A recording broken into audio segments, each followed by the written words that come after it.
Hello hello ഇപ്പോൾ കേൾക്കുന്നുണ്ടോ? Hello, ഇപ്പോൾ ക്ലിയർ ആണോ?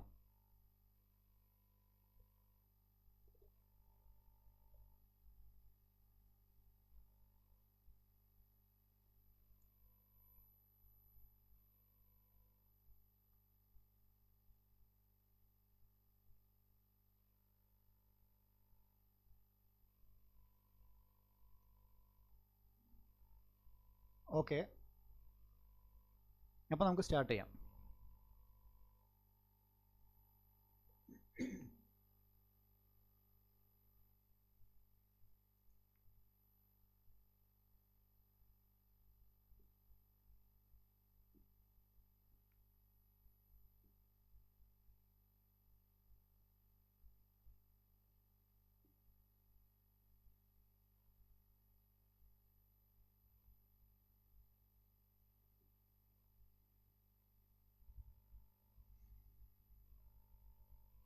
അപ്പോൾ നമ്മൾ നേരത്തെ പറയുമ്പോൾ സൗണ്ടിന് കുറച്ച് പ്രശ്നങ്ങളൊക്കെ ഉണ്ടായിരുന്നു.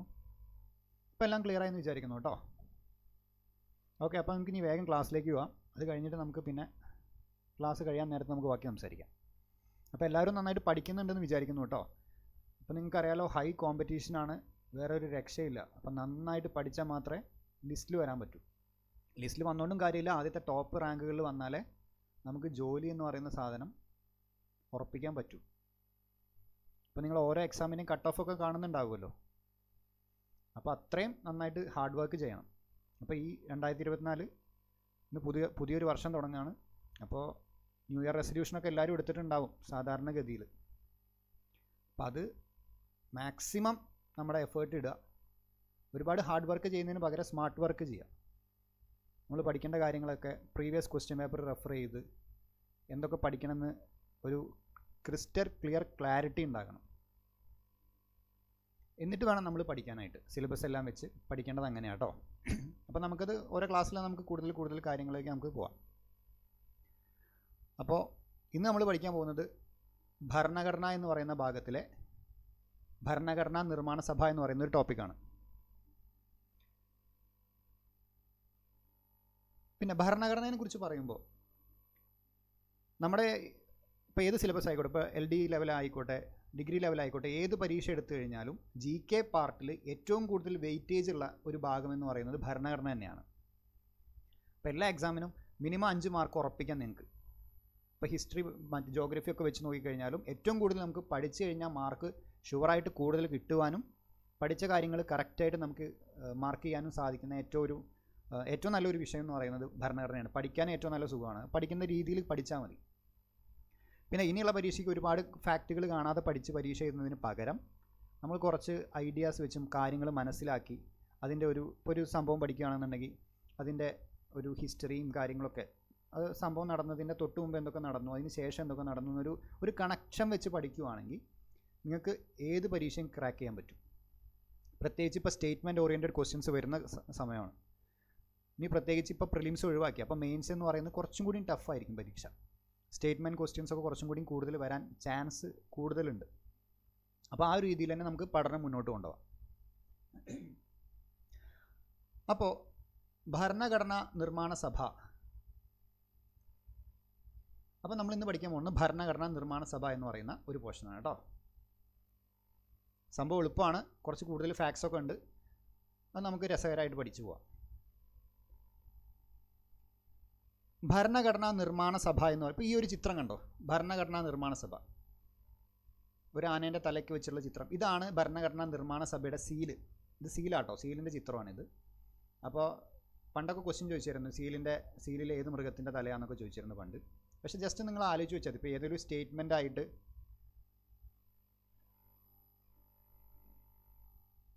ഒരു സ്റ്റേറ്റ്മെൻ്റ് ആയിട്ട് വരുവാണെന്നുണ്ടെങ്കിൽ ജസ്റ്റ് അറിയാൻ വേണ്ടി മാത്രം ഞാൻ ജസ്റ്റ് ഒരു ചിത്രം കൊടുത്തുന്നുള്ളൂ. ചിത്രം കാണുമ്പോൾ നമ്മൾ ഒരിക്കലും മറക്കില്ല നമ്മൾ.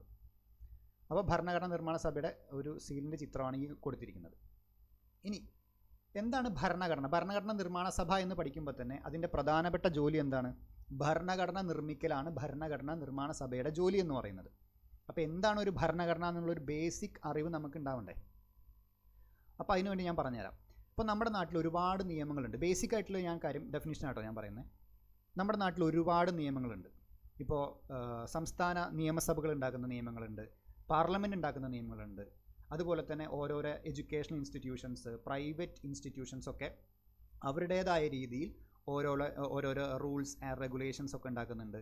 അതുപോലെ ഗവർണറും പ്രസിഡൻറ്റും ഓർഡിനൻസ് ഇറക്കുന്നുണ്ട്. ഇതൊക്കെ ഉണ്ടായിക്കോട്ടെ, പക്ഷേ ഇതിൻ്റെയൊക്കെ എല്ലാം ഒരു ഉറവിടം അല്ലെങ്കിൽ ഇത്തരത്തിൽ നിയമങ്ങൾ ഇറക്കാൻ ഇവർക്കൊരു ശക്തി കൊടുക്കുന്നത് ആരാണ്? ഭരണഘടനയാണ്. മനസ്സിലായില്ല? അതായത് ഈ പറയുന്ന നിയമങ്ങളുടെയൊക്കെ എന്താ പറയുക, തലതൊട്ടപ്പൻ എന്നൊക്കെ പറയുന്ന രീതിയിൽ ആരാണ്? ഭരണഘടനയാണ്. ഈ ഭരണഘടനയാണ് ഇതിൻ്റെ എല്ലാം ഉറവിടം എന്ന് പറയുന്നത്. മനസ്സിലായില്ലേ? അപ്പോൾ ഈ ഇറക്കുന്ന നിയമങ്ങളെല്ലാം ഏതെങ്കിലും തരത്തിൽ ഭരണഘടനയ്ക്ക് ലംഘനമായിട്ട് വരികയാണെങ്കിൽ, അല്ലെങ്കിൽ ഭരണഘടനയിലെ ഏതെങ്കിലും പ്രത്യേക പ്രൊവിഷൻസിൽ, വ്യവസ്ഥകളിൽ എന്തെങ്കിലും തരത്തിൽ, ഏതെങ്കിലും അനുച്ഛേദത്തിനൊക്കെ എന്തെങ്കിലും തരത്തിലൊരു കോട്ടം വരുത്തുന്ന നിയമങ്ങളാണ് ഈ പറയുന്ന ഏജൻസികളെല്ലാം, ഇപ്പോൾ ഗവൺമെൻറ് ആയിക്കോട്ടെ മറ്റ് ഇൻസ്റ്റിറ്റ്യൂഷൻസ് ആയിക്കോട്ടെ ഇറക്കുന്നതെങ്കിൽ അത് കോടതികൾക്ക് എന്ത് ചെയ്ത് കളയാം? അത് റദ്ദ് ചെയ്ത് കളയാം. മനസ്സിലായില്ലേ? അപ്പോൾ ഭരണഘടന എന്ന് പറയുന്നതിൻ്റെ ആ ഒരു മൂല്യം അല്ലെങ്കിൽ അതിൻ്റെ ഒരു സ്ഥാനം എവിടെയാണെന്ന് നിങ്ങൾ മനസ്സിലാക്കണം. അപ്പോൾ അതാണ് ഭരണഘടന എന്ന് പറയുന്നത്. നമുക്ക് എന്തു പറയാം? The fundamental law of the land, നമ്മുടെ രാജ്യത്തിൻ്റെ ഏറ്റവും അടിസ്ഥാനപരമായ നിയമം. ഇതൊക്കെയാണ് നമുക്കിപ്പോൾ നമ്മുടെ എല്ലാ മൗലിക അവകാശങ്ങളെല്ലാം ഹനിക്കപ്പെടാതെ നമ്മളെ കാത്തു സൂക്ഷിക്കുന്നത് ആരാണ്? ഈ ഭരണഘടന ഉണ്ടായതുകൊണ്ടാണ്. അപ്പോൾ നമുക്ക് ഒരു ഉദാഹരണം പറയുകയാണെങ്കിൽ, ഇപ്പോൾ നേപ്പാളിലൊക്കെ ഇതുവരെ ഈ ഒരു കാലഘട്ടത്തിൽ തന്നെ 3-4 ഭരണഘടന ഉണ്ടാക്കിയിട്ടുണ്ട്.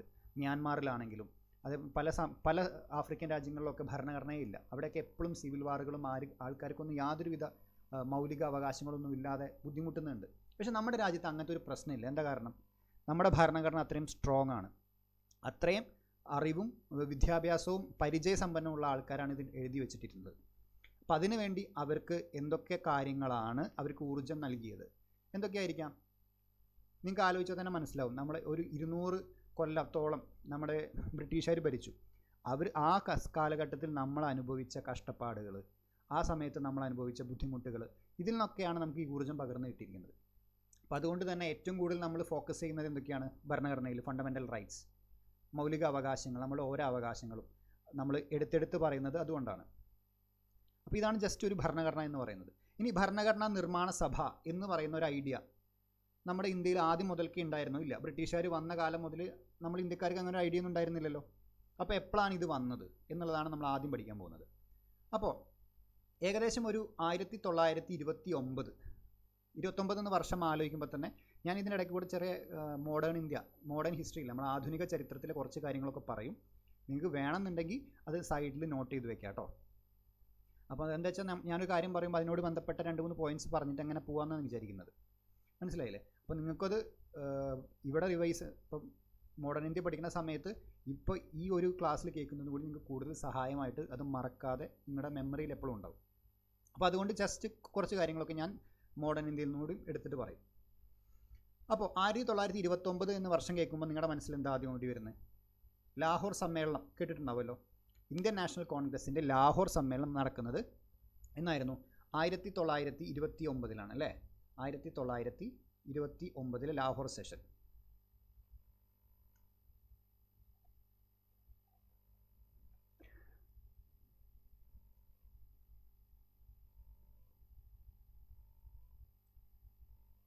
അതെ, ലാഹോർ സെഷനാണ്. അപ്പോൾ ഈ 1929 ലാഹോർ സെഷനിലാണ് ഏറ്റവും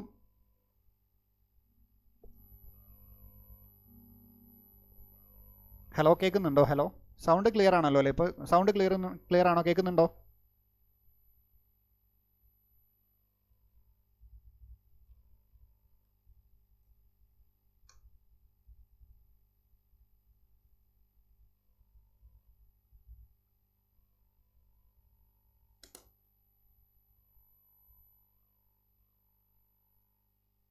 ഇപ്പോൾ ഓക്കെ ആണല്ലോ സൗണ്ട്? കണ്ടിന്യൂ ചെയ്യട്ടെ?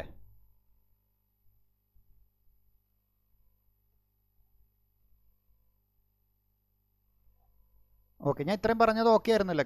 നിങ്ങൾക്ക് കാര്യങ്ങൾ മനസ്സിലായില്ലേ?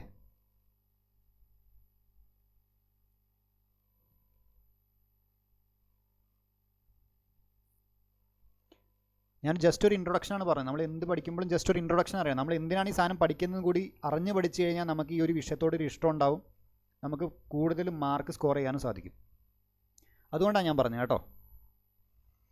അപ്പോൾ ഭരണഘടന ഈ 1929 ലാഹോർ സെഷനെ കുറിച്ച് ഞാൻ പറഞ്ഞത്. ലാഹോർ സെഷനിൽ പ്രസിദ്ധമായിട്ടൊരു പ്രമേയം അന്ന് വന്നിട്ടുണ്ടായിരുന്നു. എന്താണ്? പൂർണ്ണ സ്വരാജ് റെസൊല്യൂഷൻ. പൂർണ്ണ സ്വരാജ് എന്ന് പറയുന്ന പ്രമേയം ജവഹർലാൽ നെഹ്റു മുന്നോട്ട് വെക്കുന്നത് എന്നാണ് 1929 ലാഹോർ സെഷനിലാണ്. അതെല്ലാവർക്കും അറിയാലോ. ഈ ലാഹോർ സെഷൻ്റെ പ്രത്യേകത എന്തായിരുന്നു? അന്നത്തെ അധ്യക്ഷനാരായിരുന്നു ഇന്ത്യൻ നാഷണൽ കോൺഗ്രസിൻ്റെ?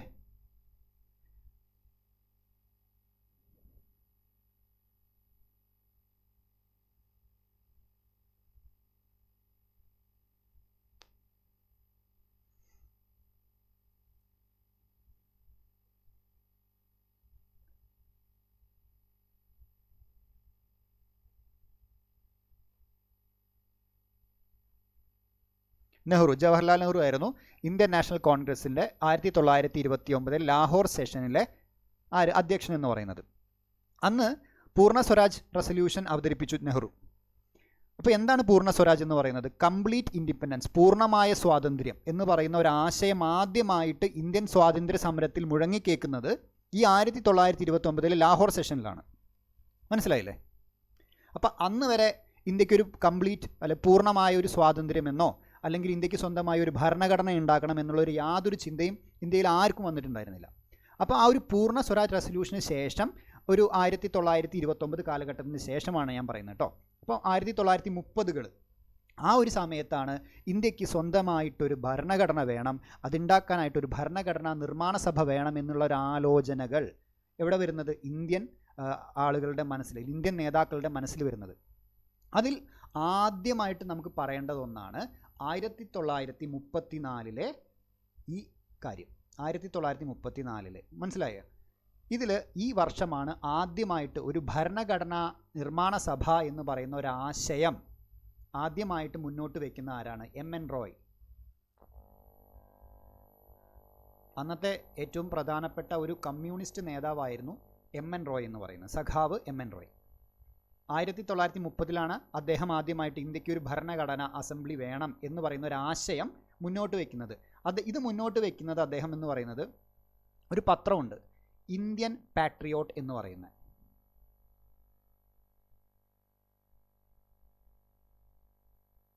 ഇന്ത്യൻ പാട്രിയോട്ട് എന്ന് പറയുന്ന ഒരു പത്രമുണ്ട്. ആ പത്രത്തിലൂടെയാണ് അദ്ദേഹത്തിൻ്റെ ഈ ഒരു ആശയം, ഇന്ത്യക്കായിട്ട് ഒരു ഭരണഘടനാ അസംബ്ലി വേണം എന്ന് പറയുന്ന ആശയം ആദ്യമായിട്ട് മുന്നോട്ട് വയ്ക്കുന്നത്.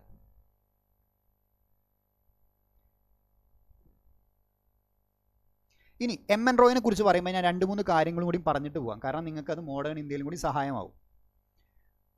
എം.എൻ. റോയ് എന്ന് പറയുന്ന വ്യക്തി, അദ്ദേഹത്തിൻ്റെ പ്രത്യേകത എന്താണെന്ന് വെച്ച് കഴിഞ്ഞാൽ, അദ്ദേഹം 1925 താഷ്കെൻറ്റ് എന്ന് പറഞ്ഞാൽ, താഷ്കെൻറ്റ് നിങ്ങൾ കേട്ടിട്ടുണ്ടാവും, ഇന്നത്തെ ഉസ്ബെക്കിസ്ഥാനിലാണ് താഷ്കെൻറ്റ്.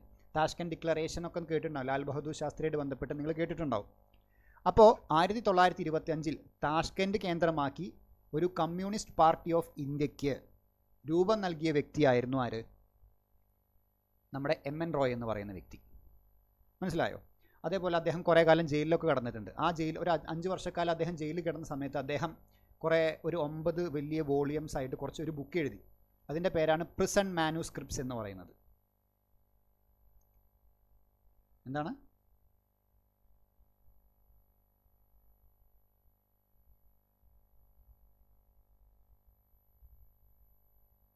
പ്രിസൺ മാനുസ്ക്രിപ്റ്റ്സ് എന്ന് പറയുന്ന ഒരു 9 വോളിയമുള്ള ഒരു വലിയൊരു പുസ്തകം അദ്ദേഹം എഴുതിയിട്ടുണ്ടായിരുന്നു, പ്രിസൺ മാനുസ്ക്രിപ്റ്റ്സ്. ഇത് എഴുതിയത് ആരാണ്? എം.എൻ. റോയ് ആണ്. ഇത് പൂർണ്ണമായിട്ടും ഇതുവരെ പബ്ലിഷ് ചെയ്തിട്ടൊന്നുമില്ല കേട്ടോ. അപ്പോൾ ഇതൊക്കെ ഭാവിയിൽ ക്വസ്റ്റ്യൻസ് ആയിട്ട് വരാം. ഓരോരുത്തർ എഴുതിയ പുസ്തകങ്ങളും കാര്യങ്ങളൊക്കെ വരാറുണ്ട്. പിന്നെ അതേപോലെ തന്നെ ഇദ്ദേഹത്തിൻ്റെ മറ്റൊരു പ്രത്യേകത എന്ന് പറയുന്നത്, ഡെറാഡൂണിൽ ഇന്ത്യൻ റിനൈസൻസ് ഇൻസ്റ്റിറ്റ്യൂട്ട്, ഇന്ത്യൻ നവോത്ഥാന ഇൻസ്റ്റിറ്റ്യൂട്ട് എന്ന് പറയുന്ന ഒരു ഇൻസ്റ്റിറ്റ്യൂട്ട് അദ്ദേഹം ആരംഭിച്ചിട്ടുണ്ടായിരുന്നു ഡെറാഡൂണിൽ. ഈ ഒരു 3 പോയിൻ്റാണ് ഇദ്ദേഹത്തിനെ കുറിച്ച് പറയാനുള്ളത്. ഞാൻ പറഞ്ഞത് ക്ലിയർ ആയോ? ഞാനിത് ഇംഗ്ലീഷിൽ എഴുതുന്നതുകൊണ്ട് ആർക്കെങ്കിലും ബുദ്ധിമുട്ടുണ്ടോ?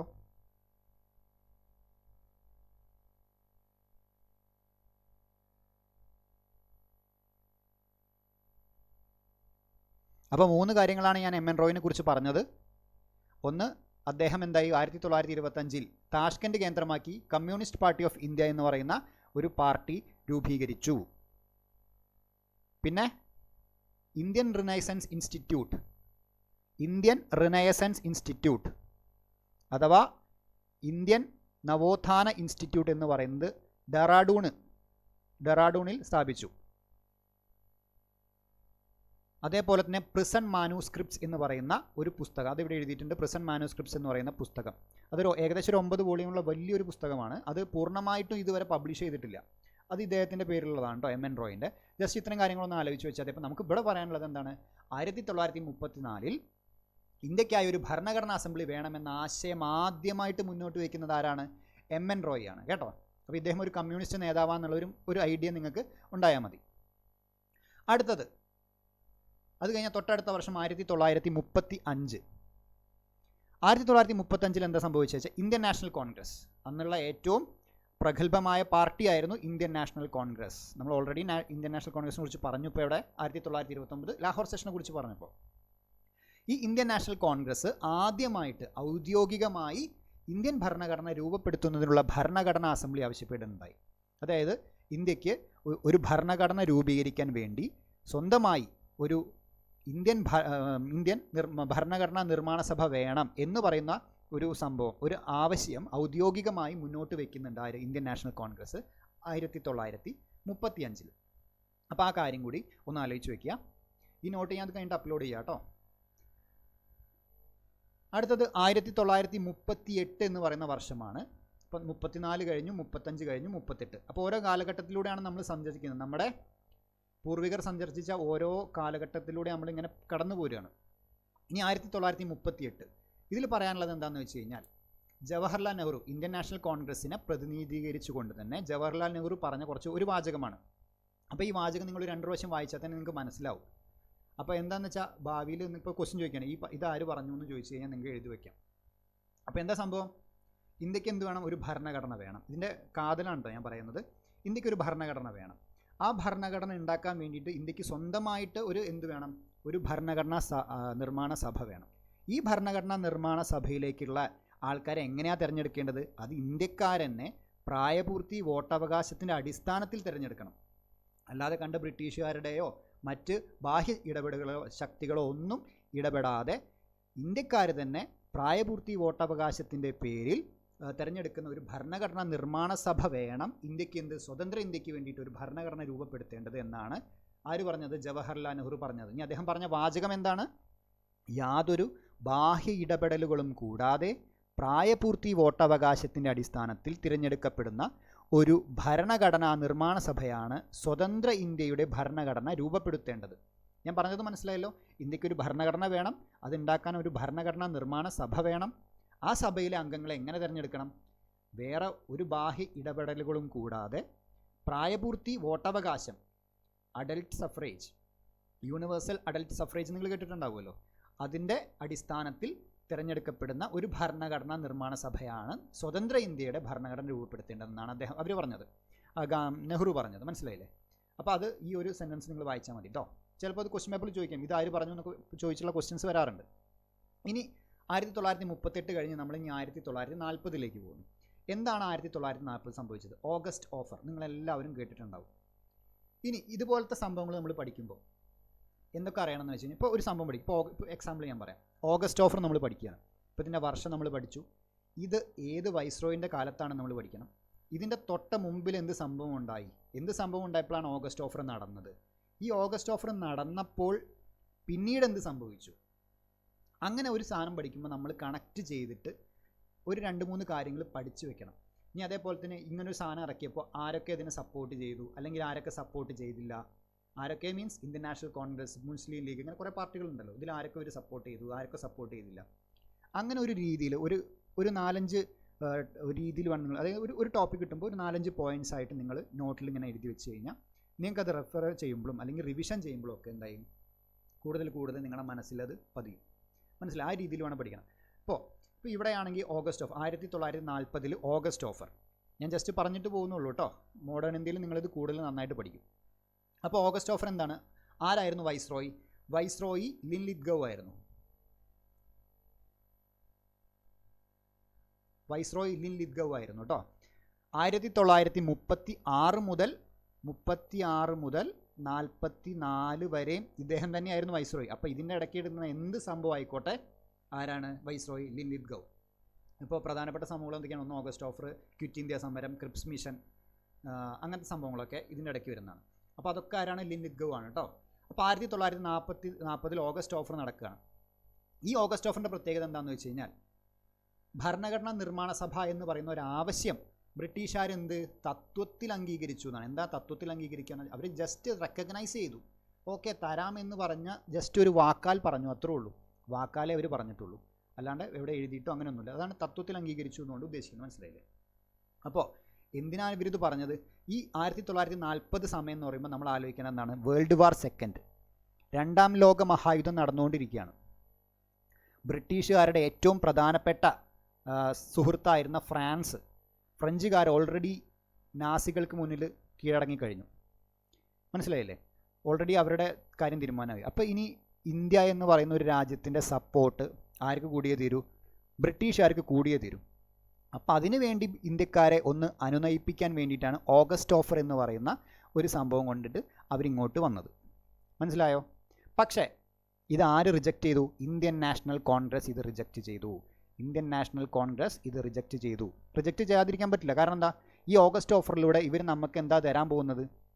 Dominion status. ഡൊമീനിയൻ സ്റ്റാറ്റസ് എന്താണ്? ഡൊമീനിയൻ സ്റ്റാറ്റസ് എന്ന് പറഞ്ഞാൽ പുത്രികാ പദവി. എന്തിനാണ് പുത്രികാ പദവി എന്ന് പറഞ്ഞാൽ അർത്ഥമാക്കുന്നത്? അതായത് സ്റ്റിൽ നമ്മൾ എന്താണ്? ബ്രിട്ടീഷുകാരുടെ ഒരു കോളനി തന്നെയാണ്, പക്ഷേ നമുക്ക് എന്ത് പറയും? സ്വയംഭരണം തരും. അതായത് കാനഡ, അന്നത്തെ കാനഡ, ഓസ്ട്രേലിയ പോലെയൊക്കെ സ്റ്റിൽ കോളനി ആയിട്ട് തന്നെ നമ്മൾ കണ്ടിന്യൂ ചെയ്യും, പക്ഷേ നമുക്കൊരു സ്വയംഭരണ അധികാരം തരും. പുത്രികാ പദവി, അതിനാണ് ഡൊമീനിയൻ സ്റ്റാറ്റസ് എന്ന് പറയുന്നത്. ആ ഒരു സ്റ്റാറ്റസ് മാത്രമേ അവർ നമുക്ക് തരാൻ ഈ ഓഗസ്റ്റ് ഓഫറിലൂടെ ഉദ്ദേശിച്ചിട്ടുള്ളൂ. പക്ഷേ നമുക്കത് വേണ്ട. ഇന്ത്യൻ നാഷണൽ കോൺഗ്രസ് എന്താ വേണ്ടത്? ഓൾറെഡി നമ്മൾ കംപ്ലീറ്റ് ഇൻഡിപെൻഡൻസ് എന്ന് എവിടെ പ്രഖ്യാപിച്ചു? പൂർണ്ണ സ്വരാജ് റെസൊല്യൂഷൻ വഴി പ്രഖ്യാപിച്ചു കഴിഞ്ഞു. ഇനി നമുക്ക് ഡൊമീനിയൻ സ്റ്റാറ്റസ് വഴി നമ്മൾ തൃപ്തിപ്പെടില്ല. മനസ്സിലായില്ലേ? അപ്പോൾ കംപ്ലീറ്റ് ഇൻഡിപെൻഡൻസ് എന്ന് പറയുന്ന ഒരു ആശയമായിരുന്നു ആർക്ക് വേണ്ടത്? ആശയമല്ല, ഒരു ആവശ്യമാണ് ആർക്ക് വേണ്ടത്? ഇന്ത്യൻ നാഷണൽ കോൺഗ്രസിന് വേണ്ടത്. അതുകൊണ്ട് തന്നെ അവരെന്ത് ചെയ്തു? ഓഗസ്റ്റ് ഓഫർ റിജക്റ്റ് ചെയ്തു. ഞങ്ങൾക്കിതിൽ താല്പര്യമില്ല എന്ന് പറഞ്ഞു. അപ്പോൾ അതവിടെ തീർന്നു. ഈ ഓഗസ്റ്റ് ഓഫറിന് മറുപടി ആയിട്ടുള്ള ഒരു സംഭവം ഉണ്ടായിരുന്നു. അതെന്തായിരുന്നു? ആർക്കെങ്കിലും അറിയോ? ഈ ഓഗസ്റ്റ് ഓഫറിന് കേൾക്കുന്നുണ്ടല്ലോ അല്ലേ?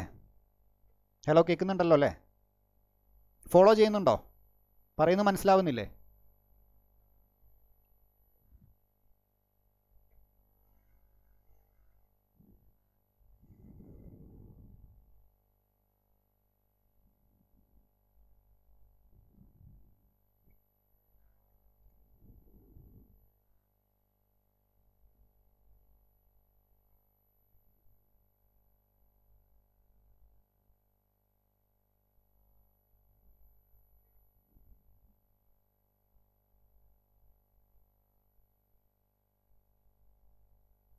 ഇതുവരെ പറഞ്ഞത് മനസ്സിലായോ? ഫോളോ ചെയ്യുന്നുണ്ടോ?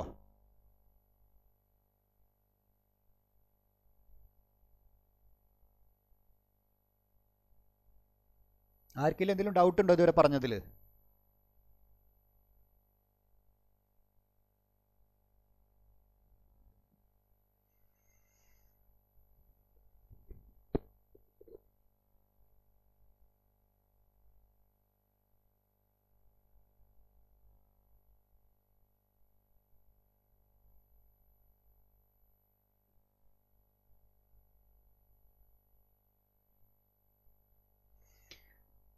ഓക്കെ, അപ്പം എൻ്റെ ക്വസ്റ്റ്യൻ ഇതാണ്.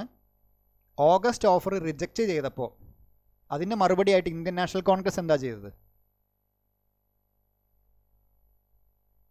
ആർക്കാ പറയാൻ പറ്റുക? വേഗം ഒന്ന് ടൈപ്പ് ചെയ്തേ.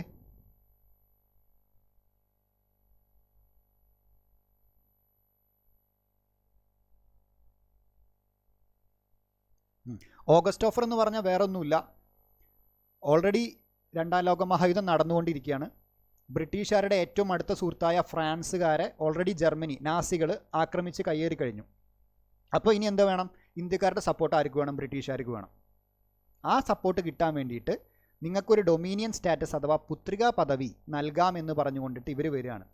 അങ്ങനെ വരുമ്പോൾ ആ തത്വത്തിൽ ഇവരെ അംഗീകരിക്കുന്നത് എന്താണ്? നിങ്ങൾക്ക് ഒരു അതായത് എന്താ പറയുന്ന നിർമ്മാണ സഭ, ഭരണഘടനാ നിർമ്മാണ സഭ എന്ന ആവശ്യം ബ്രിട്ടീഷുകാർ തത്വത്തിൽ അംഗീകരിച്ചിട്ടാണ് ഇവർ വരുന്നത്. ഡൊമീനിയൻ സ്റ്റാറ്റസ് അഥവാ പുത്രികാ പദവി എന്ന് പറഞ്ഞു കഴിഞ്ഞാൽ നമുക്ക് സ്റ്റിൽ കോളനി ആയിട്ട് തന്നെയാണ് കണ്ടിന്യൂ ചെയ്യുന്നത്, പക്ഷേ നമുക്ക് സ്വയംഭരണ അധികാരം കൂടി തരും. അതിനാണ് പുത്രികാ പദവി എന്ന് പറയുന്നത്. പുത്രി എന്ന് പറയുമ്പോൾ ഇന്ത്യ അച്ഛനാരായിരിക്കും? അച്ഛൻ അല്ലെങ്കിൽ അമ്മ ആരായിരിക്കും? ബ്രിട്ടീഷുകാരായിരിക്കും. മനസ്സിലായില്ലേ? അതുകൊണ്ടാണ് ഡൊമീനിയൻ സ്റ്റാറ്റസ് കൊണ്ട് ഒരു അർത്ഥമാക്കുന്നത്.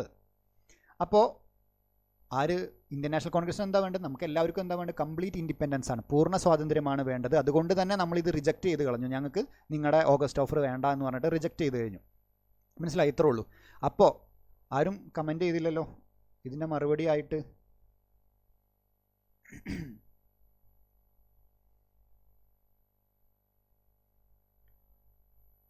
ഓഗസ്റ്റ് ഓഫറിന് മറുപടി ആയിട്ട് ഇന്ത്യൻ നാഷണൽ കോൺഗ്രസ് എന്താ ചെയ്തത്?